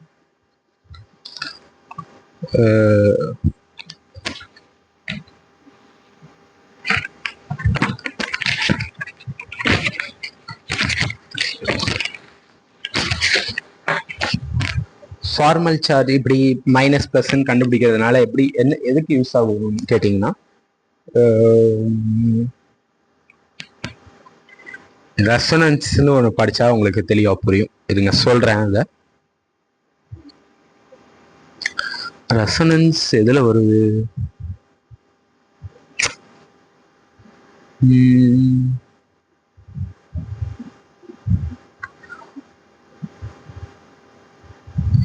ரெசனன்ஸ்னு ஒரு டாபிக் உண்டு கைஸ். அது வந்து எப்படி சொல்றது, ஆர்கானிக் கெமிஸ்ட்ரியில ரொம்ப யூஸ் பண்ணுவோம். அதாவது ஷிஃப்டிங் ஆஃப் பை எலக்ட்ரான்ஸ், அதுதான் ரெசனன்ஸ்னு சொல்லுவோம். ஸோ அந்த ரெசனன்ஸ் ஸ்ட்ரக்சர்ஸ் அப்படி ஃபார்ம் ஆச்சுன்னா வந்து ரொம்ப ஸ்டேபிளைஸ்டா இருக்கும் சிஸ்டம். அதாவது எப்படின்னா, இந்த நான் ஓசோன் சொன்னோம்ல,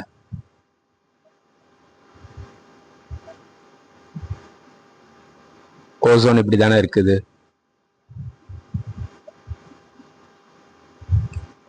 ஓசோனோட ஸ்ட்ரக்சர் இதுவா, இது பாசிட்டிவ் சார்ஜ், இது நெகட்டிவ் சார்ஜ். இந்த பாசிட்டிவ் நெகட்டிவ் சார்ஜ் வந்து இப்போ இது 1 2 3 இந்த செகண்ட் ஆக்சிஜன்லேயே எப்பவுமே பாசிட்டிவ் சார்ஜ் இருக்குமான்னு கேட்டா இருக்காது. இந்த பாசிட்டிவ் சார்ஜும் நெகட்டிவ் சார்ஜும் வந்து ஷிஃப்ட் ஆகும்.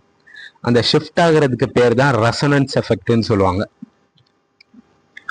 இது எப்படி ஷிஃப்ட் ஆகும்னா, இதெல்லாம் வந்து பை பாண்ட்ல இருக்கும், பி ஆர்பிட்டல்ல இருக்கும். அது இந்த ஆக்சிஜனோட பி ஆர்பிட்டல் கூட கம்பைன் ஆகி ஒரு டபுள் பாண்ட் ஃபார்ம் ஆகும்.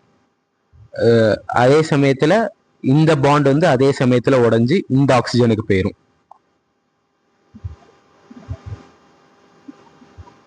ஸோ இது நெகட்டிவ் சார்ஜ் ஆயிரும், இது பாசிட்டிவ் சார்ஜ் ஆயிரும். இப்படி வந்து ஷிஃப்டிங் ஆஃப் பை எலக்ட்ரான்ஸ் வந்து மாத்தி மாத்தி நடக்கும். இதுக்கு பேர் தான் ரெசனன்ஸ் எஃபெக்ட்ன்பாங்க. ஸோ இது வந்து இது மேக்ஸிமம் ஓசோன் இதெல்லாம் வந்து equivalent resonating structures, but sometimes நான் ஈக்குவலண்ட் ரெசனேட்டிங் ஸ்ட்ரக்சர்ஸ் வரும். ஸோ அந்த மாதிரி கேஸில் ஈக்குவலண்ட்னா இந்த இப்போ இந்த சைடு பாசிட்டிவ் இருக்கு, இங்கே நெகட்டிவ் இருக்கு. ஸோ கிட்டத்தட்ட எல்லா ஆக்சிஜன் ஆட்டம்ஸ்லையும் பாசிட்டிவ் நெகட்டிவ் வருது. பட் சில கேசஸில் இங்கே ஆக்சிஜனுக்கு நெகட்டிவ் சார்ஜ் இருக்கும், கார்பனுக்கு பாசிட்டிவ் சார்ஜ் இருக்கும். சம்டைம்ஸ் அந்த ரெசனேட்டிங் ஸ்ட்ரக்சரில் கார்பனுக்கு நெகட்டிவ் சார்ஜ் வந்து ஆக்சிஜனுக்கு பாசிட்டிவ் வரும். அந்த மாதிரி வரதெல்லாம் நான் ஈக்குவலண்ட் ரெசனேட்டிங் ஸ்ட்ரக்சர்ஸ்ன்னு சொல்லுவாங்க. ஸோ இந்த ஃபார்மல் சார்ஜ் வந்து அந்த மாதிரி ஸ்ட்ரக்சர்ஸ்க்கு தான் வந்து, அந்த மாதிரி ரெசனேட்டிங் ஸ்ட்ரக்சர்ஸ்க்கு தான் வந்து இதை வந்து மெயினாக யூஸ் பண்ணுவாங்க, ஹெல்ப்பாக இருக்கும். ஸோ அது எப்படின்னா, formal charge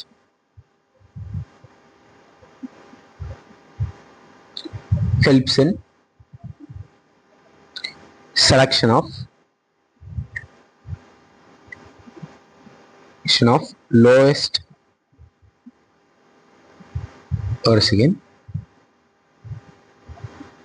lowest energy structure from a number of possible Lewis structure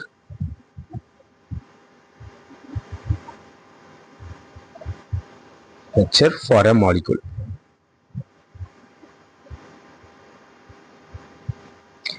அது இங்க ஏன் லோயஸ்ட் எனர்ஜி ஸ்ட்ரக்சர்னா, லோயஸ்ட் எனர்ஜி ஸ்ட்ரக்சருக்கு தான் ஸ்டெபிலிட்டி ஜாஸ்தியா இருக்கும். ஏன்னா energy is inversely proportional to stability. Already சொன்ன பாயிண்ட் தான். ஸோ இந்த மாதிரி ஃபார்மல் சார்ஜ் வச்சு நம்மளால லோயஸ்ட் எனர்ஜி ஸ்ட்ரக்சர் எப்படி இருக்கும் அப்படின்னு சொல்லி கண்டுபிடிக்க முடியும். அதுக்காண்டி தான் அது எப்படின்னு சொல்லி ரெசனன்ஸ்ல இன்னும் கொஞ்சம் டீட்டெயிலாக படிப்பீங்க. இப்போதைக்கு இந்த பாயிண்ட் வந்து நான் வச்சுக்கோங்க போதும். ஓகேயா? அடுத்த ஒரு முக்கியமான பாயிண்ட் வந்து இந்த ஃபார்மல் சார்ஜ் கவுண்டிங் இருக்குல்ல,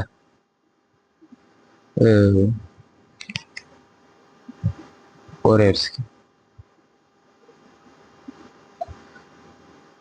this counting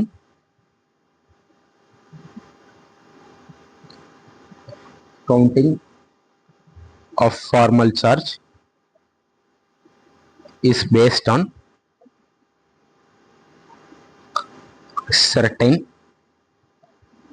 assumptions.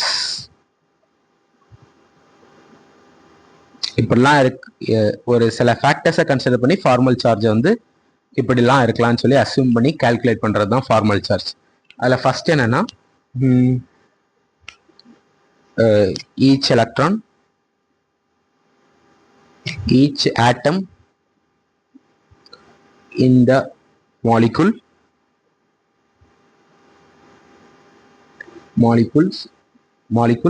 owns one electron each,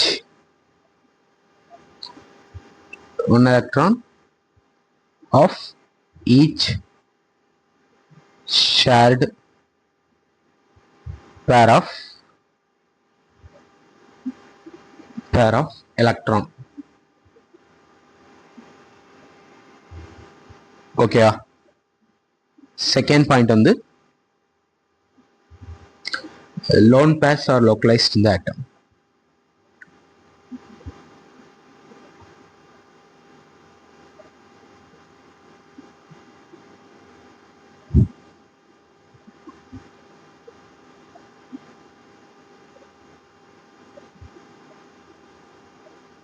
இந்த ரெண்டு அசம்ஷன்ஸ் வச்சு தான் ஃபார்மல் சார்ஜ் வந்து கால்குலேட் பண்ணுவாங்க. அதாவது இப்போ இந்த இடத்துல ஓசோன் பார்த்தீங்கன்னா நான் ஆல்ரெடி சொன்ன மாதிரி இந்த ஆக்சிஜன் ஆட்டம் வந்து சம்டைம்ஸ் இந்த எலக்ட்ரான் வந்து இங்கே பை பாண்ட் ஆகி இந்த எலக்ட்ரான் வந்து இங்கே ஷிஃப்ட் ஆகலாம், அப்படி சொல்லி ரெசனேட்டிங் ஸ்ட்ரக்சர்ஸ் வந்து கிரியேட் ஆகலாம். பட் நம்ம ஃபார்மல் அது வந்து எப்படி சொல்றது, ரியாலிட்டியில அது வந்து அப்படியே மாற்றி மாற்றி நடந்துகிட்டே இருக்கும். எப்படி சொல்றது, இப்போ இந்த இந்த காம்பவுண்டால ரெசனன்ஸ் ஃபார்ம் ஆக முடியும்னா, ரெசனன்ஸ் ஃபார்ம் பண்ண முடியும்னா இப்படிப்பட்ட இந்த மாதிரி ஒரு ஸ்ட்ரக்சர்ல உள்ள காம்பவுண்ட் வந்து ரியாலிட்டியில இருக்காது.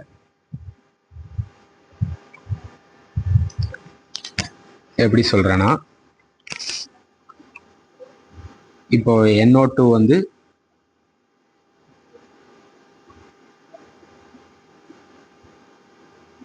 இப்படிதானே இருக்குன்னு பார்த்தோம். ஸோ இது வந்து ரெசனன்ஸ் இப்படி நடந்து இப்படி நடக்கும் அப்படின்னு சொல்லி நம்ம பார்த்தோம்.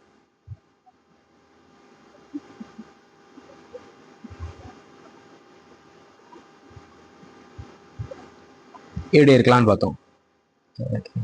ஏன் ப்ரோ இங்க லோன் பேர் வந்தோடனே இங்க பாண்ட் இங்க ஷிஃப்ட் ஆகுதுன்னு கேட்டீங்கன்னா, சப்போஸ் வந்து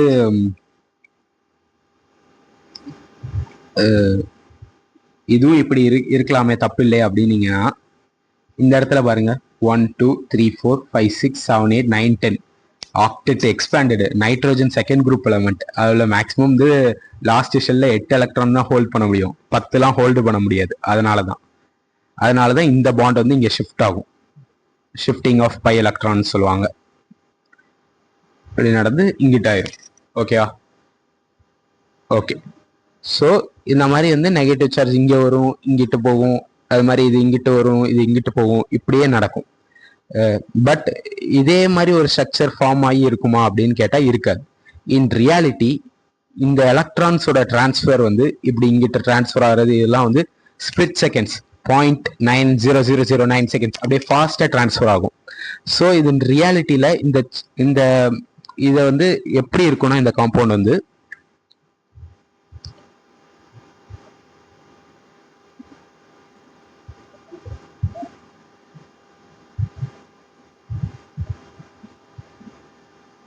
இந்த டாட்டட் லைன் எப்படி எதை ரெப்ரசென்ட் பண்ணுதுன்னா, இந்த மாதிரி எலக்ட்ரான் வந்து வேக வேகமா இங்கிட்டும் அங்கிட்டும் ஷிஃப்ட் ஆகி போயிட்டே இருக்கு அப்படிங்கிறத ரெப்ரசென்ட் பண்றது தான் இந்த dot simple. So in reality இதோட ஸ்ட்ரக்சர் வந்து இப்படிதான் இருக்கும். இந்த எலக்ட்ரான் வந்து மாத்தி மாத்தி டக்குன்னு ஷிஃப்ட் ஆகிட்டே இருக்கும். பட் நம்ம இந்த ஃபார்மல் சார்ஜ் கவுண்ட் பண்ற சமயத்துல ஏதோ ஒரு ஸ்ட்ரக்சரை வந்து ஒரு ஃபிக்ஸ்டு பொசிஷனா எடுத்துக்கிட்டு இந்த மாதிரி ஒரு ஃபிக்ஸ்டு பொசிஷனை வச்சுக்கிட்டு தான் நம்ம ஃபார்மல் சார்ஜ் கால்குலேட் பண்றோம். பட் இன் ரியாலிட்டி திஸ் மாலிகுல்க்கு வந்து இப்படிப்பட்ட ஒரு ஸ்ட்ரக்சரே இருக்காது. இந்த மாதிரி ரெசனன்ஸ் ஆகிற மாதிரி எலக்ட்ரான் வந்து மாற்றி மாற்றி டக்குன்னு ஷிஃப்ட் ஆகிட்டே இருக்கும். இந்த மாதிரி தான் ஸ்ட்ரக்சர் இருக்கும். So this is an assumption. இந்த மாதிரி வச்சுக்கிட்டு நம்ம வந்து ஃபார்மல் சார்ஜ் கால்குலேட் பண்றோம். இது ஒரு அசம்ஷன் தானே. ஸோ அதைத்தான் வந்து அவர் வந்து சொல்ல வர்றாரு. ஓகேவா? ஓகே. ஸோ புரிஞ்சிருக்கும்னு நினைக்கிறேன். அடுத்த ஒரு இம்பார்ட்டண்ட்டான point,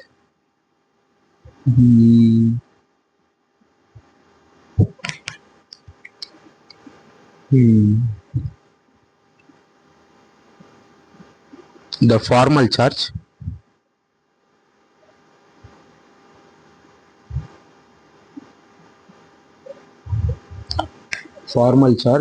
is a factor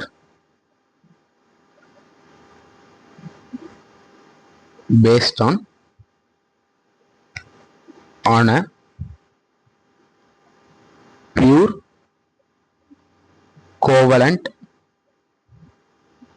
view of bonding. ஓகேவா? மெயினா இது வந்து கோவலண்ட் மாலிகுல்ஸ்க்கு தான் ஃபார்மல் சார்ஜ் கால்குலேட் பண்ணுவாங்க. இதெல்லாம் வந்து கோவலண்ட் மாலிகுல்ஸ், ஏன்னா மியூச்சுவலி ஷேர்ட் எலக்ட்ரான்ஸ் அந்த மாதிரி சிஸ்டம்க்கு தான் ஃபார்மல் சார்ஜ் கால்குலேட் பண்ணுவாங்க. அயானிக் காம்பவுண்டுக்கு இது கால்குலேட் பண்ண வேண்டிய அவசியமே இல்லை. ஏன்னா அதுவே ஆல்ரெடி சார்ஜ் ஃபார்ம் ஆகி தான் எலக்ட்ரோஸ்டாட்டிக் ஃபோர்ஸ் ஆஃப் அட்ராக்ஷன்ல தான் வந்து அது ரெண்டும் ஒட்டி இருக்கு. மித்தபடி இந்த கோவலண்ட் மாலிகுல்ஸ் மாதிரி அது ரெண்டுத்துக்கும் நடுவில் இந்த மாதிரி ரிஜிட் ராட் மாதிரி கனெக்ட் பண்ணி அந்த மாதிரி சிஸ்டமே கிடையாது.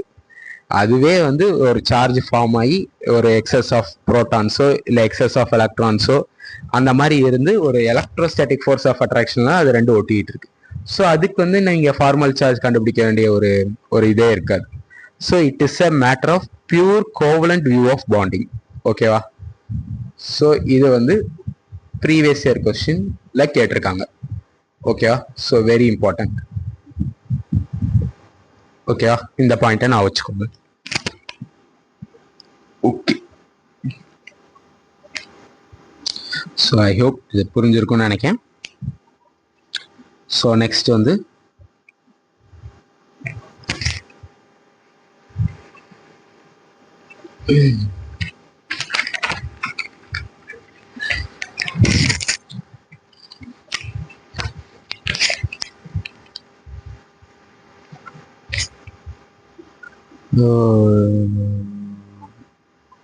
Okay, one second guys.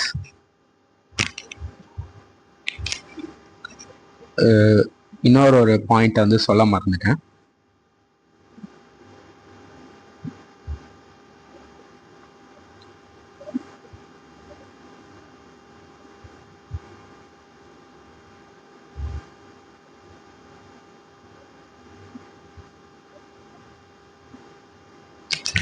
இந்த பாயிண்ட்டை நான் சொல்ல மறந்துட்டேன், sorry.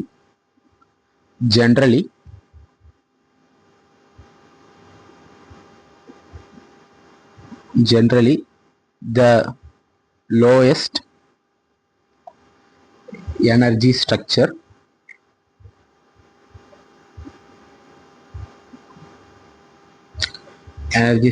is the one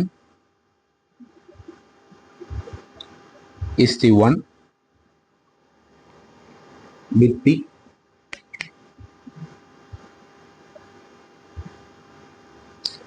the smallest formal charges on the atom. அதாவது ஸ்மாலஸ்ட் சார்ஜ் நான் எதான் சொல்ல வரேன்னா, இந்த சார்ஜுங்கிறது வந்து ஒரு டிசீஸ் மாதிரி. எப்படி சொல்றது, ரொம்ப எக்ஸஸா இருந்தா எதுவுமே நல்லது இல்லை, எல்லாமே அளவா இருக்கணும்பாங்கல்ல, அதே கான்செப்ட் தான் இங்க வந்து. எலக்ட்ரான் கம்மியா இருந்ததுனால நிறைய புரோட்டான் இருக்கிறதுனால பாசிட்டிவ் சார்ஜ் வந்துருச்சு, இங்க எலக்ட்ரான் அதிகமா இருக்கிறதுனால நெகட்டிவ் சார்ஜ் வந்துருச்சு. ஸோ இங்க இந்த ஆட்டம்ல நிறைய எலக்ட்ரான் இருக்கிறதுனால ஒரே ஒரு நெகட்டிவ் சார்ஜ், பாசிட்டிவ் எதுவுமே இல்லை, மீதி எல்லாம் நியூட்ரலா இருக்கு. ஸோ இதை கம்பேர் பண்ணும்போது O3 ஸ்டேபிளா NO2 2- ஸ்டேபிளான்னு கேட்டிங்கன்னா O3 is more stable, sorry, NO2- is more stable than O3 ozone. Why? Because மறுபடியும் சார்ஜ் கம்மியாயிருச்சா, ஒரு ஸ்கிரீன் வைஸ். இது ஸ்கிரீன் ரெக்கார்டிங்க்கு நிறைய சார்ஜ் இழுத்துக்குது, ஒரே ஸ்கிரீன்.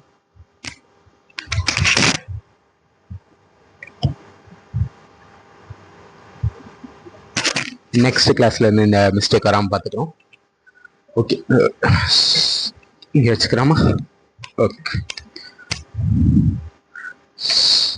இப்போ இதுதான் மோர் ஸ்டேபிள். ஒய்? பிகாஸ் இதுல வந்து ரெண்டு ஃபார்மல் சார்ஜ், பாசிட்டிவ் நெகட்டிவ் அதை விடுங்க, பட் இங்க வந்து 2 ஃபார்மல் சார்ஜஸ் இருக்கு.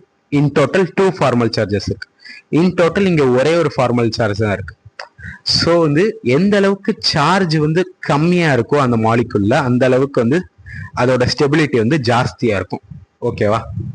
ஸோ அதை நீங்க வந்து நான் வச்சுக்கணும். Okay,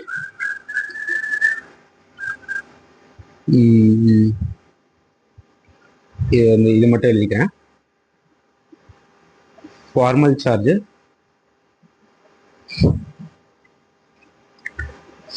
charges do not indicate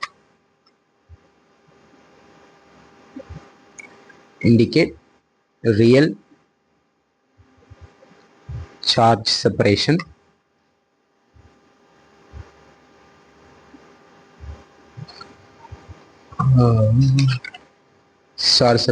within the molecule.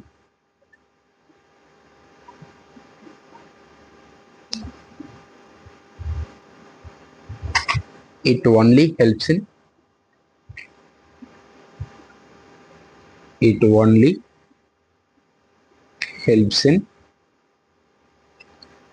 keeping track of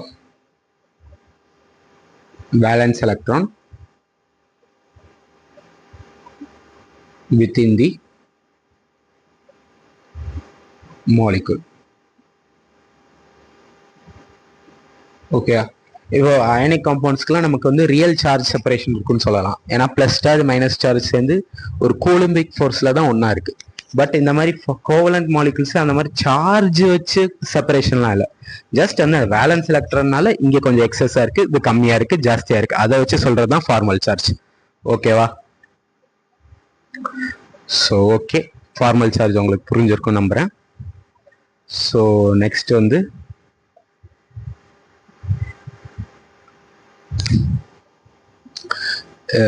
limitations to octet rule.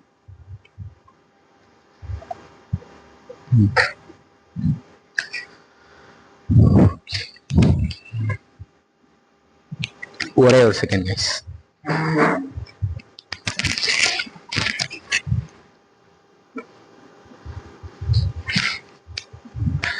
கொஞ்சம் டிஸ்டர்பன்ஸ் ஆச்சு.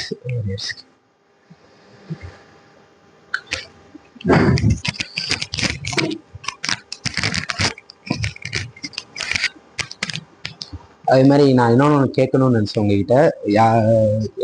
ஒருத்தங்க வந்து யாரோ ஒருத்தங்க வந்து நீங்கள் வந்து ஃபிசிக்ஸ் கொஸ்டின் சால்வ் பண்ணி ட்ரை பண்ணுங்களேன் அப்படின்னு வந்து கேட்டிருந்தாங்க. ஸோ அது எங்களுக்கு வந்து கமெண்ட் வந்து சரியாக புரியல. அவர் வந்து என்னைய சால்வ் பண்ண சொல்லி கேட்காரா, இல்லை வந்து சங்கர் ப்ரோவை சால்வ் பண்ண சொல்லி கேட்காரான்னு சரியாக தெரில.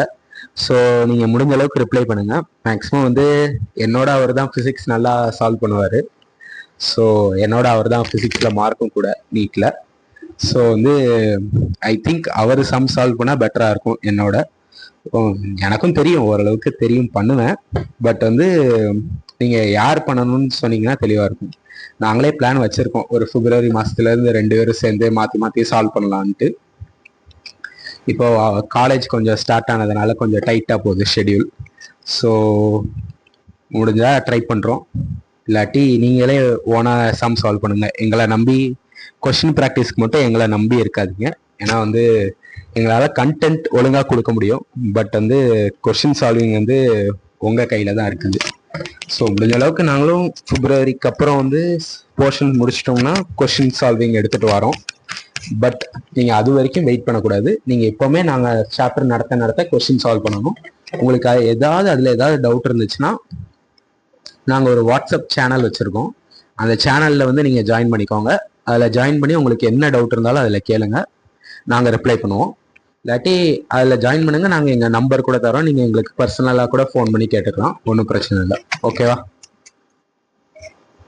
ஓகே, இப்போ மறுபடியும் டாபிக் குள்ள போயிடலாமா? Limitations of octet rule. இப்போ இந்த ஆக்டெட் வச்சு தானே மெயினாக எப்படி காம்பவுண்ட் ஃபார்ம் ஆக முடியும்னு நம்ம இது வரைக்கும் பார்த்துருந்தோம். பட் வந்து இது வந்து எல்லா மாலிகுல்ஸ்க்குமே வந்து ஒர்க் அவுட் ஆகுமா? எல்லாமே இந்த ஆக்டெட் ரூலை பேஸ் பண்ணி தான் வந்து காம்பவுண்ட்ஸ் ஃபார்ம் ஆகுதான்னு கேட்டால் இல்லை. Why? Because octet rule is not universal.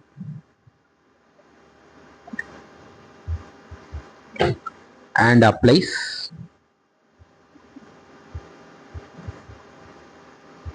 mainly to second period elements.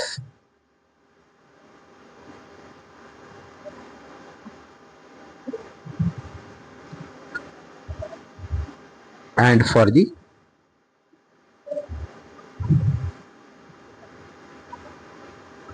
most organic compounds.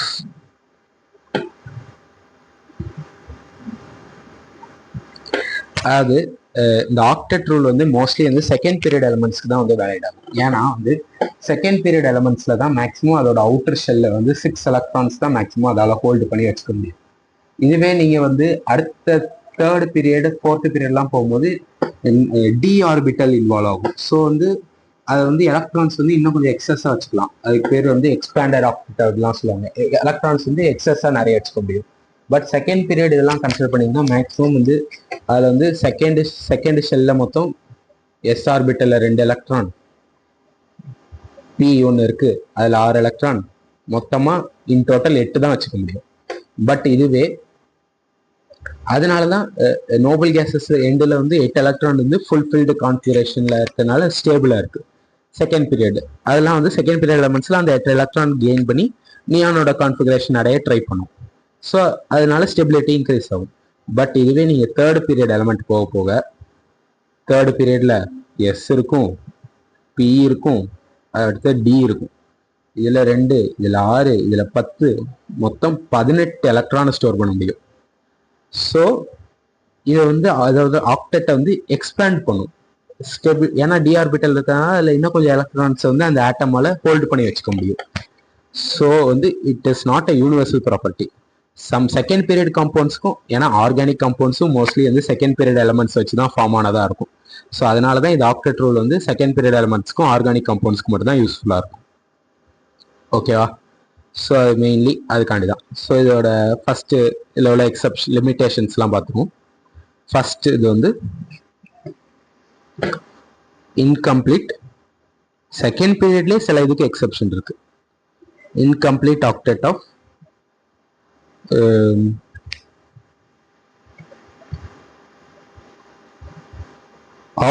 Central atom.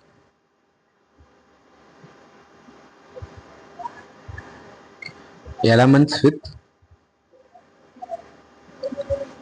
with less than 4 valence electron shows incomplete octet. அதாவது வேலன்ஸ் எலக்ட்ரான் வந்து 4க்கும் கீழே இருந்துச்சுன்னா எலமெண்ட்ஸ் வந்து இன்கம்ப்ளீட் ஆக்டெட் கெயின் பண்ணும். ஏன்னா இப்போ 4 valence electron இருந்துச்சுன்னா இன்னும் ஒரு 4 எப்படியாவது கெயின் பண்ணி ஆக்டெட் அடைஞ்சிடலாம். 5 இருந்துச்சுன்னா இன்னும் 3 போதும், 6னா இன்னும் 2 போதும், 7னா இன்னும் 1 போதும். பட் இதுவே 4க்கும் கீழே 3னா பிளஸ் வந்து இவ்வளோ 5 வேணும், விச் இஸ் மோர் காஸ்ட்லி. நிறைய எலக்ட்ரான்ஸ் கெயின் பண்ற அந்த அளவுக்கு கெயின் பண்றது வந்து கஷ்டம். ஸோ அதெல்லாம் வந்து ஸோ இன்கம்ப்ளீட் ஆக்டெட்டா இருந்தாலும் பரவாயில்ல அப்படின்னு சொல்லி ஃபார்ம் ஆயிக்கும். ஸோ அதுக்கு எக்ஸாம்பிள் வந்து LiCl. இதுக்கு பாருங்க 1 2 3 4 5 6.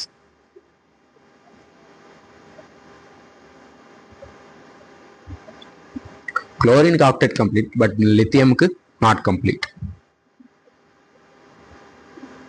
அடுத்து வந்து BeH2 1 2 நாட் கம்ப்ளீட். ஹைட்ரஜனுக்கு டுப்ளெட் கம்ப்ளீட் ஆயிடுச்சு. ஹைட்ரஜனுக்கு மட்டும் டுப்ளெட் கம்ப்ளீட் ஆனா போதும்.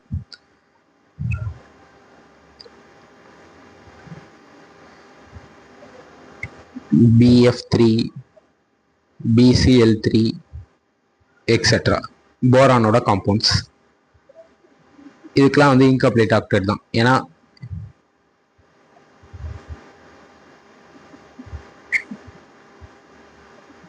One two three four five six தான் இருக்கா. ஸோ அதனால இன்கம்ப்ளீட். அடுத்து வந்து லாஸ்ட் எக்ஸாம்பிள் வந்து AlCl3. ஓகே, ஸோ இதுதான் வந்து இன்கம்ப்ளீட் ஆக்டெட்டுக்கு வந்து எக்ஸாம்பிள். அடுத்தது odd electron molecules.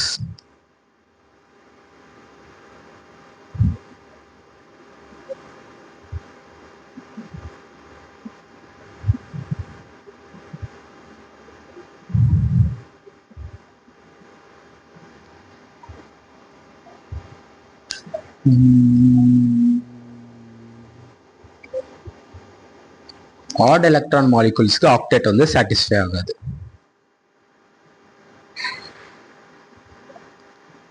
Is not satisfied. இதுக்கு எக்ஸாம்பிள் வந்து NO. NOட ஸ்ட்ரக்சர் எப்படி இருக்கும்னா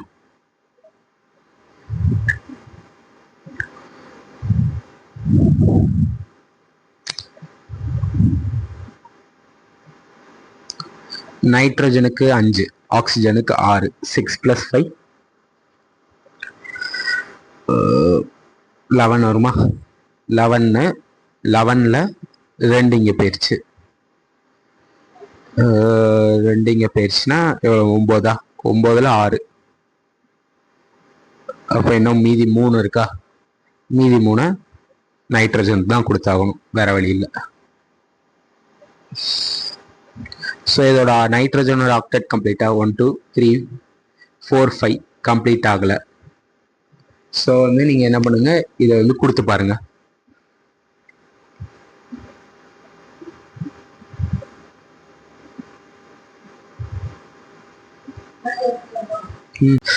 ஓகே கைஸ், ஒரு சின்ன டிஸ்டர்பன்ஸ் நடந்து போயிடுச்சு, அதனால ஆடியோ சரியா ரெக்கார்ட் ஆகும் போயிடுச்சு. இப்போ ஓகே, கரெக்ட் பண்ணிட்டேன். ஸோ மறுபடியும் ஃபர்ஸ்ட்லேருந்து பார்த்துருவோம். நைட்ரஜன் மொத்தம் 11 எலக்ட்ரான், 11ல் 2 இங்கே கொடுத்தாச்சு. கொஞ்சம் கீழே வரைஞ்சிக்கிறேன், ஏன்னா டபுள் பாண்டு வரும்.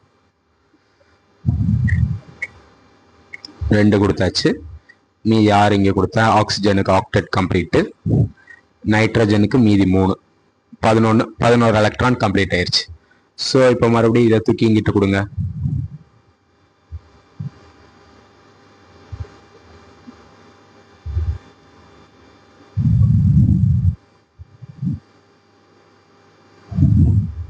இப்பவும் நைட்ரஜனுக்கு 1 2 3 4 5 6 7 ஆக்டெட் கம்ப்ளீட் ஆகல. ஸோ வேற வழியே இல்லை. ப்ரோ இங்கிருந்து ஒரு எலக்ட்ரான் மட்டும் கொடுத்து பாண்ட் ஃபார்ம் பண்ண முடியுமா அப்படின்னு நீங்க கேட்டீங்கன்னா நோ சான்ஸ். கோவலன் பாண்ட்னா ரெண்டு எலக்ட்ரான் இருக்கணும், அதான் மெயின் கண்டிஷன். ஓகேவா? ஸோ இது ஆட் எலக்ட்ரான் ஸ்பீஷிஸ். இப்படி நைட்ரஜனுக்கு ஒரு ஈவன் நம்பர் ஆஃப் எலக்ட்ரான்ஸ் இல்லாமல் வெறும் 7 தான் இருக்கு. ஓகேயா? அதனால ஆக்டெட் கம்ப்ளீட் ஆகல. ஸோ இதை ஸ்ட்ரக்சர் இதோட நிப்பாட்டிக்க வேண்டியதான், வேற வழி இல்லை. அடுத்தது இதே மாதிரி NO2. NO2வும் இதே கேஸ் தான். NO2ல மொத்தம் எத்தனை? 11 17 எலக்ட்ரானா? அதுல 1 இங்க போயிருச்சு, 4 இங்க போயிருச்சு. 13, மீதி இன்னும் 13 இருக்கா? ஓகேவா? இங்க 6 கொடுத்தாச்சு. இங்க மீதி என்ன? இப்போ மொத்தம் 6 10, இன்னும் 7 எலக்ட்ரான் இருக்கா? மீதி ஒரு எலக்ட்ரானா நைட்ரஜன் கொடுத்துருங்க. இப்படிதான் இருக்கும். நைட்ரஜனோட ஆக்டெட் கம்ப்ளீட்டா 1 2 3 4 5 தான் இருக்கு. ஸோ இங்கிட்டு கொடுங்க.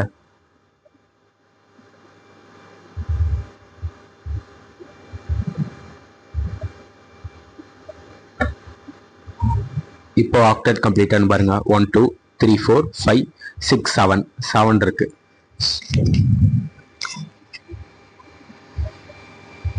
ஆட் எலக்ட்ரான் தான் இருக்கு. ஸோ ஓகே, கரெக்டாக. ஓகே, ஸோ இதுக்கும் ஆட் எலக்ட்ரானா? மீதி இன்னும் ஒரு எலக்ட்ரான் கொடுத்து பாண்ட் எல்லாம் ஃபார்ம் பண்ண முடியாது, இது அப்படியே இருக்கும், அவ்வளோதான், நம்மளால ஒன்றும் செய்ய முடியாது. ஓகே, ஸோ இது ரெண்டும் ஆட் எலக்ட்ரான் ஸ்பீஷஸ்க்கு எக்ஸாம்பிள். ஓகே, இதை நீங்கள் நான் வச்சுக்கோங்க. அடுத்த தேர்ட் எக்ஸாம்பிள் பார்ப்போமா? தேர்டு ஆக்டெட் ரூலுக்கு எக்ஸப்ஷன் பார்ப்போமா? Third expanded octet.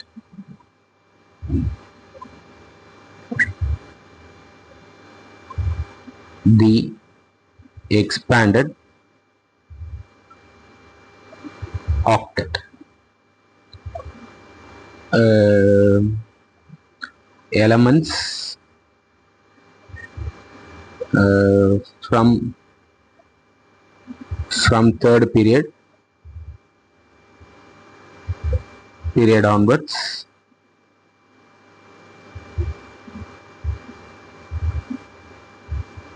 shows this.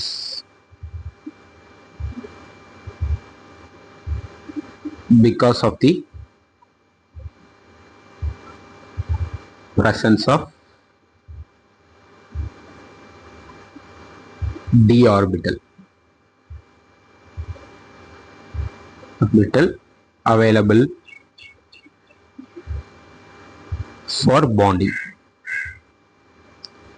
Okay, third period elements தான் இந்த expanded octet காமிக்கும். Example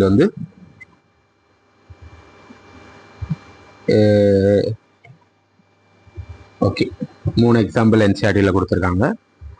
SF6, PF5, H2SO4. சின்னதாக இதுக்கு வந்து சின்ன ஸ்ட்ரக்சர் மாதிரி வரைஞ்சிடுறேன். ஃபர்ஸ்ட் SF6 பார்த்தீங்கன்னா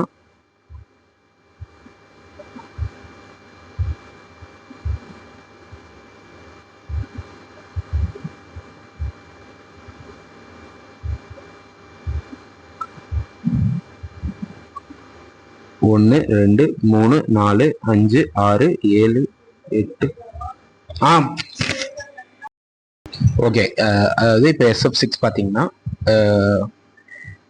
SF6 ஸ்ட்ரக்சர் தான் 1, 2, 3, 4, 5, 6, 7, 8, 9, 10, 11, 12. இது வந்து ஆக்டேட்டை கம்ப்ளீட் பண்ணி மொத்தம் 12 எலக்ட்ரான்ஸ் சரௌண்ட் ஆயிருக்கு, சரௌண்ட் சல்ஃபர்.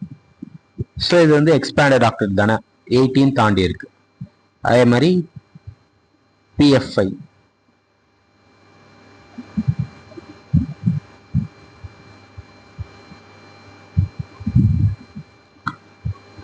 இதுல பாருங்க 1, 2, 3, 4, 5, 6, 8, 9, 10 இருக்கு, 10 எலக்ட்ரான்ஸ். இது வந்து எக்ஸ்பேண்டட் தான், 8 தாண்டி இருக்கு. அடுத்து H2SO4 சிம்பிள், H2SO4 நான் வரைகிறேன். எப்படி இருக்குன்னா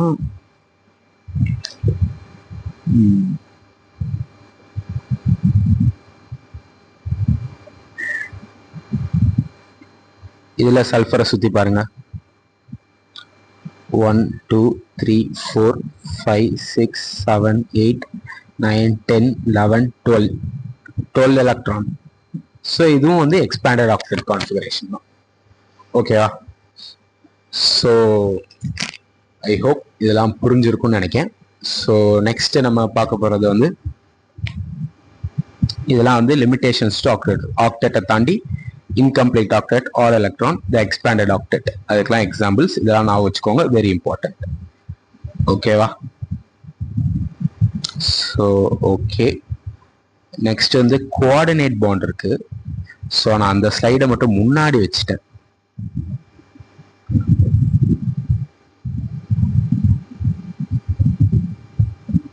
கோஆர்டினேட் பாண்ட் எங்க இருக்கு? கோஆர்டினேட் பாண்ட் இல்லையா? அயானிக் பாண்டு,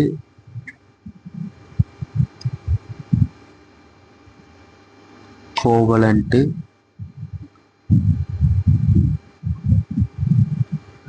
கோவலண்ட்டுக்கு அடுத்து மெட்டாலிக் பேருதோ. கோஆர்டினேட் பாண்ட் இல்லையா? ஆனா அதுவும் இதுக்கு கீழே தான் வரும்னு நினைச்சிட்டு ஸ்லைடு போடலன்னு நினைக்கிறேன். Extremely sorry. ஒரு பேஜ் மட்டும் ஆட் பண்ணிடுவோம்.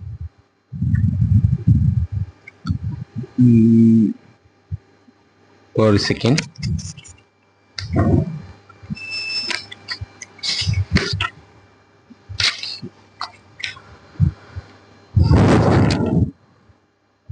ஒரே ஒரு செகண்ட்.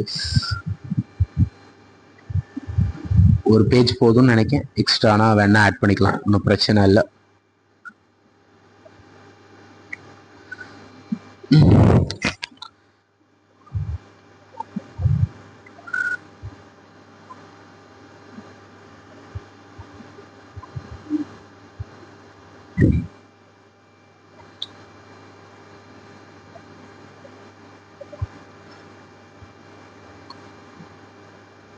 கோஆர்டினேட்,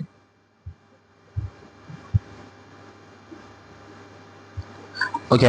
ஸோ நெக்ஸ்ட் நம்ம வந்து பார்க்க போறது கோஆர்டினேட் பாண்ட். அதாவது இந்த பாண்ட் எப்படின்னா, the bond is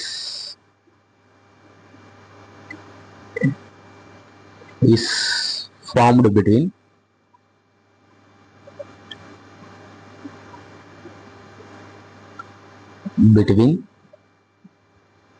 the atoms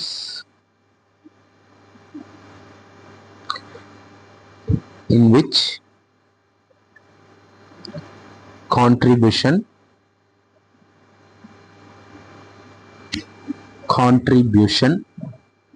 of an electron pair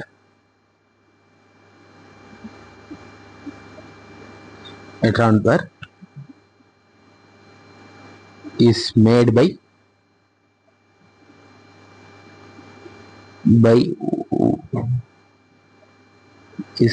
by one of them while sharing is done by both. அதாவது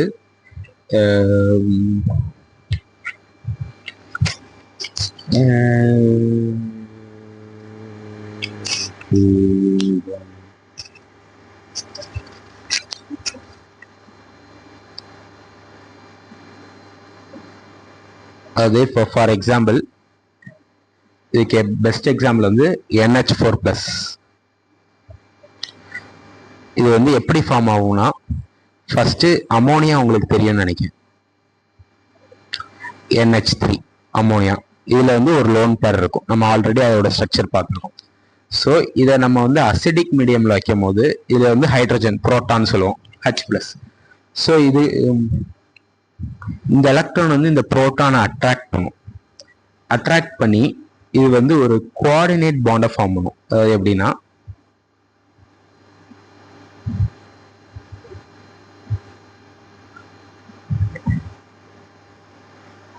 இந்த ரெண்டு எலக்ட்ரானையும் இந்த ஹைட்ரஜனுக்கு தூக்கி இந்த நைட்ரஜன் கொடுத்துரும். ஸோ இதை வந்து ஒரு இந்த ஆரோல மென்ஷன் பண்ணுவோம், இந்த ரெண்டு எலக்ட்ரானும் இப்போ ஹைட்ரஜன் நோக்கி போயிருச்சு, இழுத்துருச்சு அப்படின்ட்டு. ஸோ இதுல வந்து நைட்ரஜன் வந்து டோனர், ஏன்னா போத் எலக்ட்ரான்ஸையும் டொனேட் பண்ணுது. ஆக்சுவலி கோவலன்ட் பாண்ட்னா வந்து மியூச்சுவல் ஷேரிங், ஹைட்ரஜனும் ஒன்று ஷேர் பண்ணணும், நைட்ரஜனும் ஒன்று ஷேர் பண்ணணும். பட் இந்த கேஸ்ல அப்படி நடக்கல. நைட்ரஜன் வந்து அது கிட்ட இருக்க ரெண்டத்தையும் ஷேர் பண்ணுது, ஹைட்ரஜன் கிட்ட எலக்ட்ரானே இல்லை, அது வந்து அந்த ரெண்டத்தையும் அக்செப்ட் பண்ணிக்குது. இது வந்து அக்செப்டர். ஸோ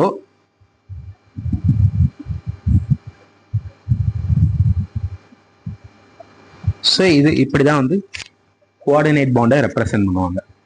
ஓகேவா? R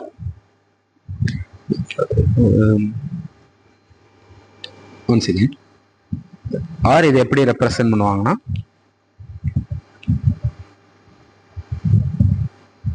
nitrogen hydrogen hydrogen. இங்க நீங்க ஒரு சிங்கிள் பாண்ட் போட்டீங்கன்னா இந்த ஆரோ மாதிரி மென்ஷன் பண்ணாட்டி இங்க நைட்ரஜன் பக்கத்துல நீங்க ஒரு பாசிட்டிவ் சார்ஜ் கண்டிப்பா போடணும். ஏன்னா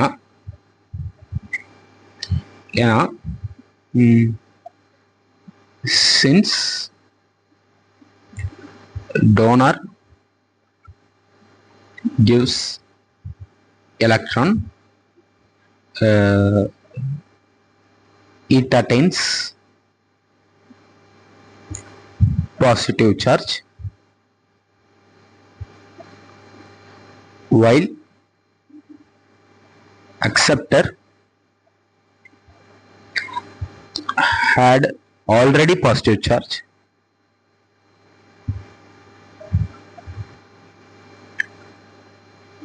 While gaining electron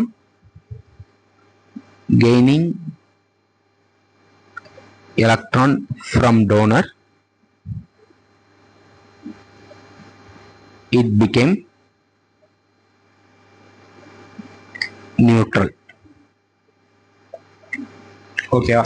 ஸோ நீங்கள் ஒன்று ஆரோ மாதிரி ரெப்ரசென்ட் பண்ணி இது வந்து டோனார் வந்து அக்செப்டாருக்கு கொடுக்குதுன்னு சொல்லி இந்த மாதிரி ஸ்ட்ரக்சரில் ரெப்ரசென்ட் பண்ணணும் கோஆர்டினேட் பாண்டை. இல்லாட்டி இங்கே நீங்கள் சிங்கிள் பாண்ட் இப்படி சும்மா ஆரோ மாதிரி போட இது இல்லாட்டி இங்கே நீங்கள் பாசிட்டிவ் சார்ஜ் போட்டு ரெப்ரசென்ட் பண்ணணும். டோனாருக்கு நீங்கள் வந்து பாசிட்டிவ் சார்ஜ் போடணும். அப்படி போட்டால் அவங்க வந்து கண்டுபிடிச்சிப்பாங்க இது வந்து ஒரு கோஆர்டினேட் பாண்ட் ஃபார்ம் ஆகி நைட்ரஜன் வந்து அதோட ரெண்டு லோன் பேர் எலக்ட்ரானை கொடுத்துருக்கு அப்படின்னு சொல்லி கெஸ் பண்ணிக்கிறாங்க. ஓகேவா? ஸோ இந்த மாதிரி தான் பண்ணணும். ஓகே, இன்னொன்று ஒன்று,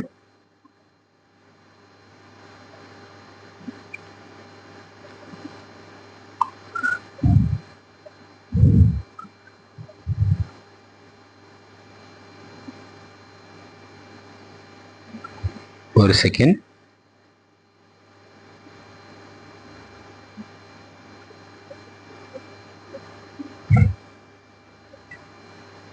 ஒரே ஸோ வந்து இப்போ எப்படி சொல்லுது, நான் இன்னொரு ஒரு பாயிண்ட் சொல்லணும். After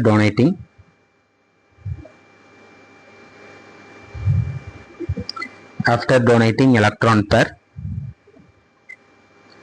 the bond behaves like covalent bond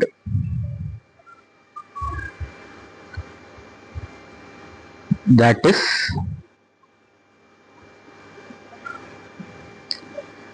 after bond is formed,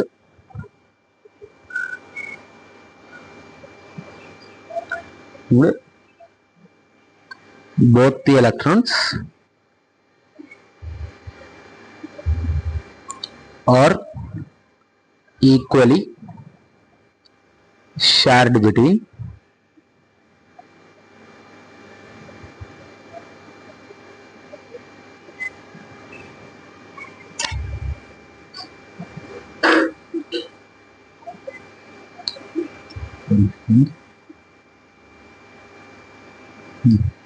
நான் ஆல்ரெடி சொன்னல அந்த லாஸ்ட் பார்ட் வீடியோவில் கடைசியில் அந்த கோவேலன்ஸ் எக்ஸ்பிளைன் பண்ணும்போது இந்த டாபிக் சொல்லியிருப்பேன்னு நினைக்கிறேன். ஸோ அதை பார்த்துக்கோங்க, புரியும்னு நினைக்கிறேன் இது எழுதினோடனே. ஸோ இது வந்து ஆக்சுவலி இந்த மாதிரி கோஆர்டினேட் பாண்ட் ஃபார்ம் ஆனோடனே மறு செகண்டே வந்து இது வந்து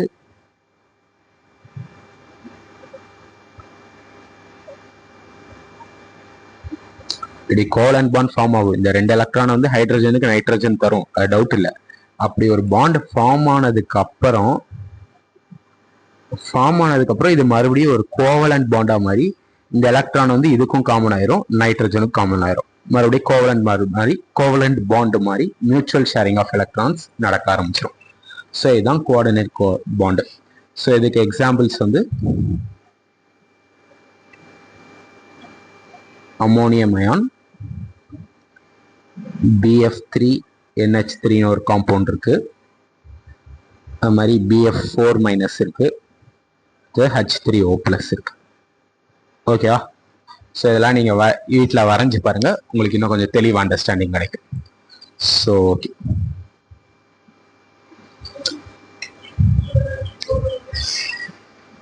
நான் இந்த BF3 இதுக்கு மட்டும் எப்படின்னு சொல்கிறேன். BF3NH3 மட்டும் சொல்கிறேன்.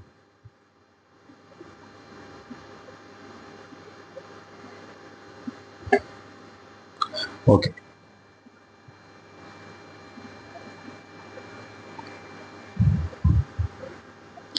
இப்போ BF3 வந்து BF3 எப்படி ஃபார்ம் ஆயிருக்கும்னா, போரான் வந்து 1s2 2s2 2p1. Okay, so இது அவுட்டர் மோஸ்ட் மட்டும் வரைஞ்சிக்கிறேன். 2s 2p 1 2 2. இது வந்து கிரவுண்ட் ஸ்டேட்னு சொல்லுவாங்க. எக்ஸைட்டட் ஸ்டேட்ல என்ன ஆகும்னா 2s 2p. இந்த எலக்ட்ரான் வந்து இங்க ஜம்ப் ஆகும். லைட்டா அந்த ஃப்ளூரின் ஆட்டம் க்ளோஸ் ஆகும் போது இந்த ஆட்டம் வந்து எக்ஸைட் ஆகும். எலக்ட்ரான் வந்து எக்ஸைட் ஆகி இப்படி போய் இது வந்து sp2 ஆர்பிட்டல் ஃபார்ம் ஆகும். அதெல்லாம் பின்னாடி சொல்றேன், அது தேவையில்லை. ஸோ இதெல்லாம் வந்து இங்க வந்து ஒவ்வொரு ஃப்ளூரின் ஆட்டம் வந்து அதோட இன்னொரு எலக்ட்ரான் கொடுத்து பாண்டிங் நடக்கும். ஸோ ஒரே ஒரு p ஆர்பிட்டல் மட்டும் வேக்கண்டா இருக்கும்.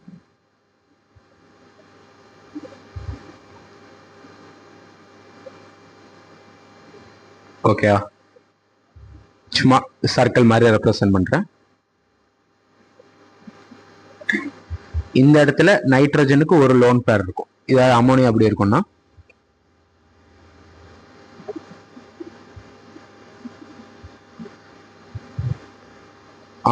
இருக்கும்னா ஃபர்ஸ்ட் வந்து நைட்ரஜனோட எலக்ட்ரானிக் கான்ஃபிகரேஷன் என்ன, 1s2 2s2 2p3 தானே. கிரவுண்ட் ஸ்டேட்ல எப்படி இருக்கும்னா 2s 2pனா 1 2 1 2 3 இப்படி இருக்குமா. Okay, one second.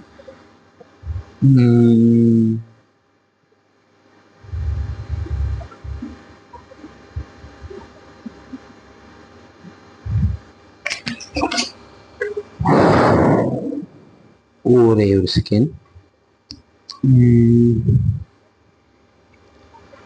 SP3 அது எப்படி சொல்றதுன்னா, ஒரே ஒரு செகண்ட் எஸ். ஹைட்ரஜன் வந்து இந்த இது கிட்ட ஒரு எலக்ட்ரான் இது கிட்ட ஒரு எலக்ட்ரான் கொடுத்து பாண்ட் ஃபார்ம் ஆயிரும். இது மட்டும் இப்படி லோன் பேரா இருக்கும். இந்த 2s ஆர்பிட்டல்ல உள்ள எலக்ட்ரான் மட்டும் லோன் பேரா இருக்கும். இது வந்து இங்கிட்ட பாண்ட் ஃபார்ம் ஆயிரும், SP3ன்பாங்க. ஓகேவா? ஸோ இப்படி ஃபார்ம் ஆகி கிரவுண்ட் ஸ்டேட்ல தான் அது மேக்ஸிமம் எக்ஸைட்டட் ஸ்டேட் போகாது. ஸோ இந்த எஸ்ல ஆர்பிட்டல் எலக்ட்ரான் வந்து இந்த பி ஆர்பிட்டல் இந்த எலக்ட்ரானை இங்க தள்ளும். இங்க தந்து ஒரு கோஆர்டினேட் பாண்ட் ஃபார்ம் ஆகும்.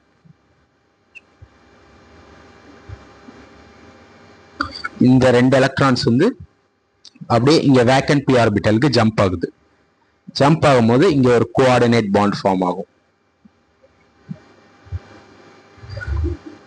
இப்படிதான் கோஆர்டினேட் பாண்ட் ஃபார்ம் ஆகும். ஓகேவா? ஸோ ஓகே, அது உங்களுக்கு புரியும்னு நினைக்கிறேன்.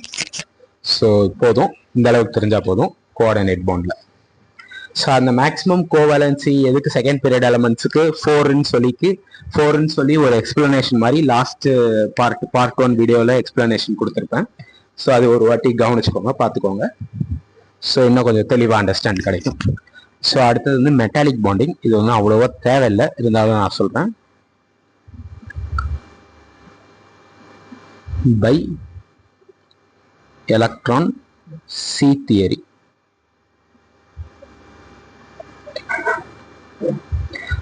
எலக்ட்ரான் சி தியரி மூலமா மெட்டாலிக் பாண்டை வந்து எக்ஸ்பிளைன் பண்ணுவாங்க.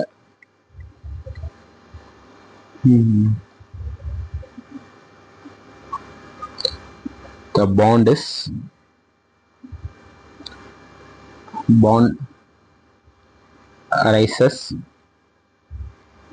arises from the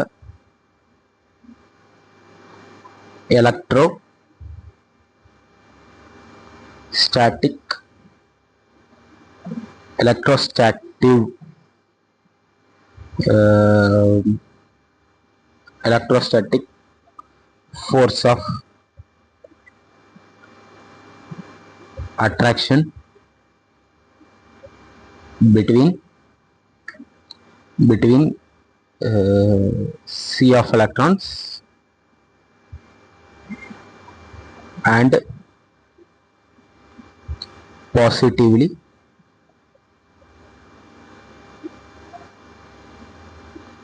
charged metal ions. ஓகேவா? அது நான் அது வந்து இது ஒரு டயக்ராம் மாதிரி வச்சிருக்கேன். இது புரியும் நினைக்கிறேன். Metallic bonding occurs when a group of metal atoms shares a cloud of valence electron. அதாவது இப்போ ஒரு பாக்ஸ்ல இது வந்து ஒரு காப்பர் மெட்டல்னு வச்சுக்கோங்க. இதுல ஃபுல்லா காப்பர் ஆட்டம்ஸ் இருக்கும்.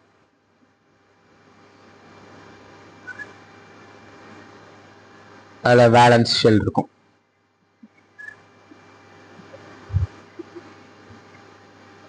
ஸோ இந்த வேலன்ஸ் ஷெல்ல உள்ள எலக்ட்ரான்ஸ் வந்து லூஸ்லி பவுண்டடா இருக்குமா? ஸோ இது சம்டைம்ஸ் இந்த ஆட்டம் விட்டு வெளியே வந்து இங்க வரலாம், இங்க இருந்து இங்க வரலாம், இங்க வரலாம், இங்க வரலாம், இதை சுத்தி இங்க வரலாம், இங்க வரலாம், இங்க வரலாம், இங்க வரலாம், இங்க வரலாம், இங்க வரலாம், இங்க வரலாம். இப்படியே அந்த இந்த ஒரு பாக்ஸ்க்குள்ள மில்லியன் காப்பர் ஆட்டம்ஸ் இருக்கலாம்.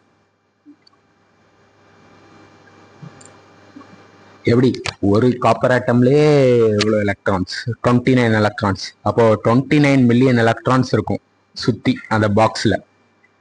29 மில்லியன் எலக்ட்ரான்ஸ்ல வேலன்ஸ் எத்தனை இருக்கும்? ஒரு செகண்ட். வேலன்ஸ் எலக்ட்ரான் வந்து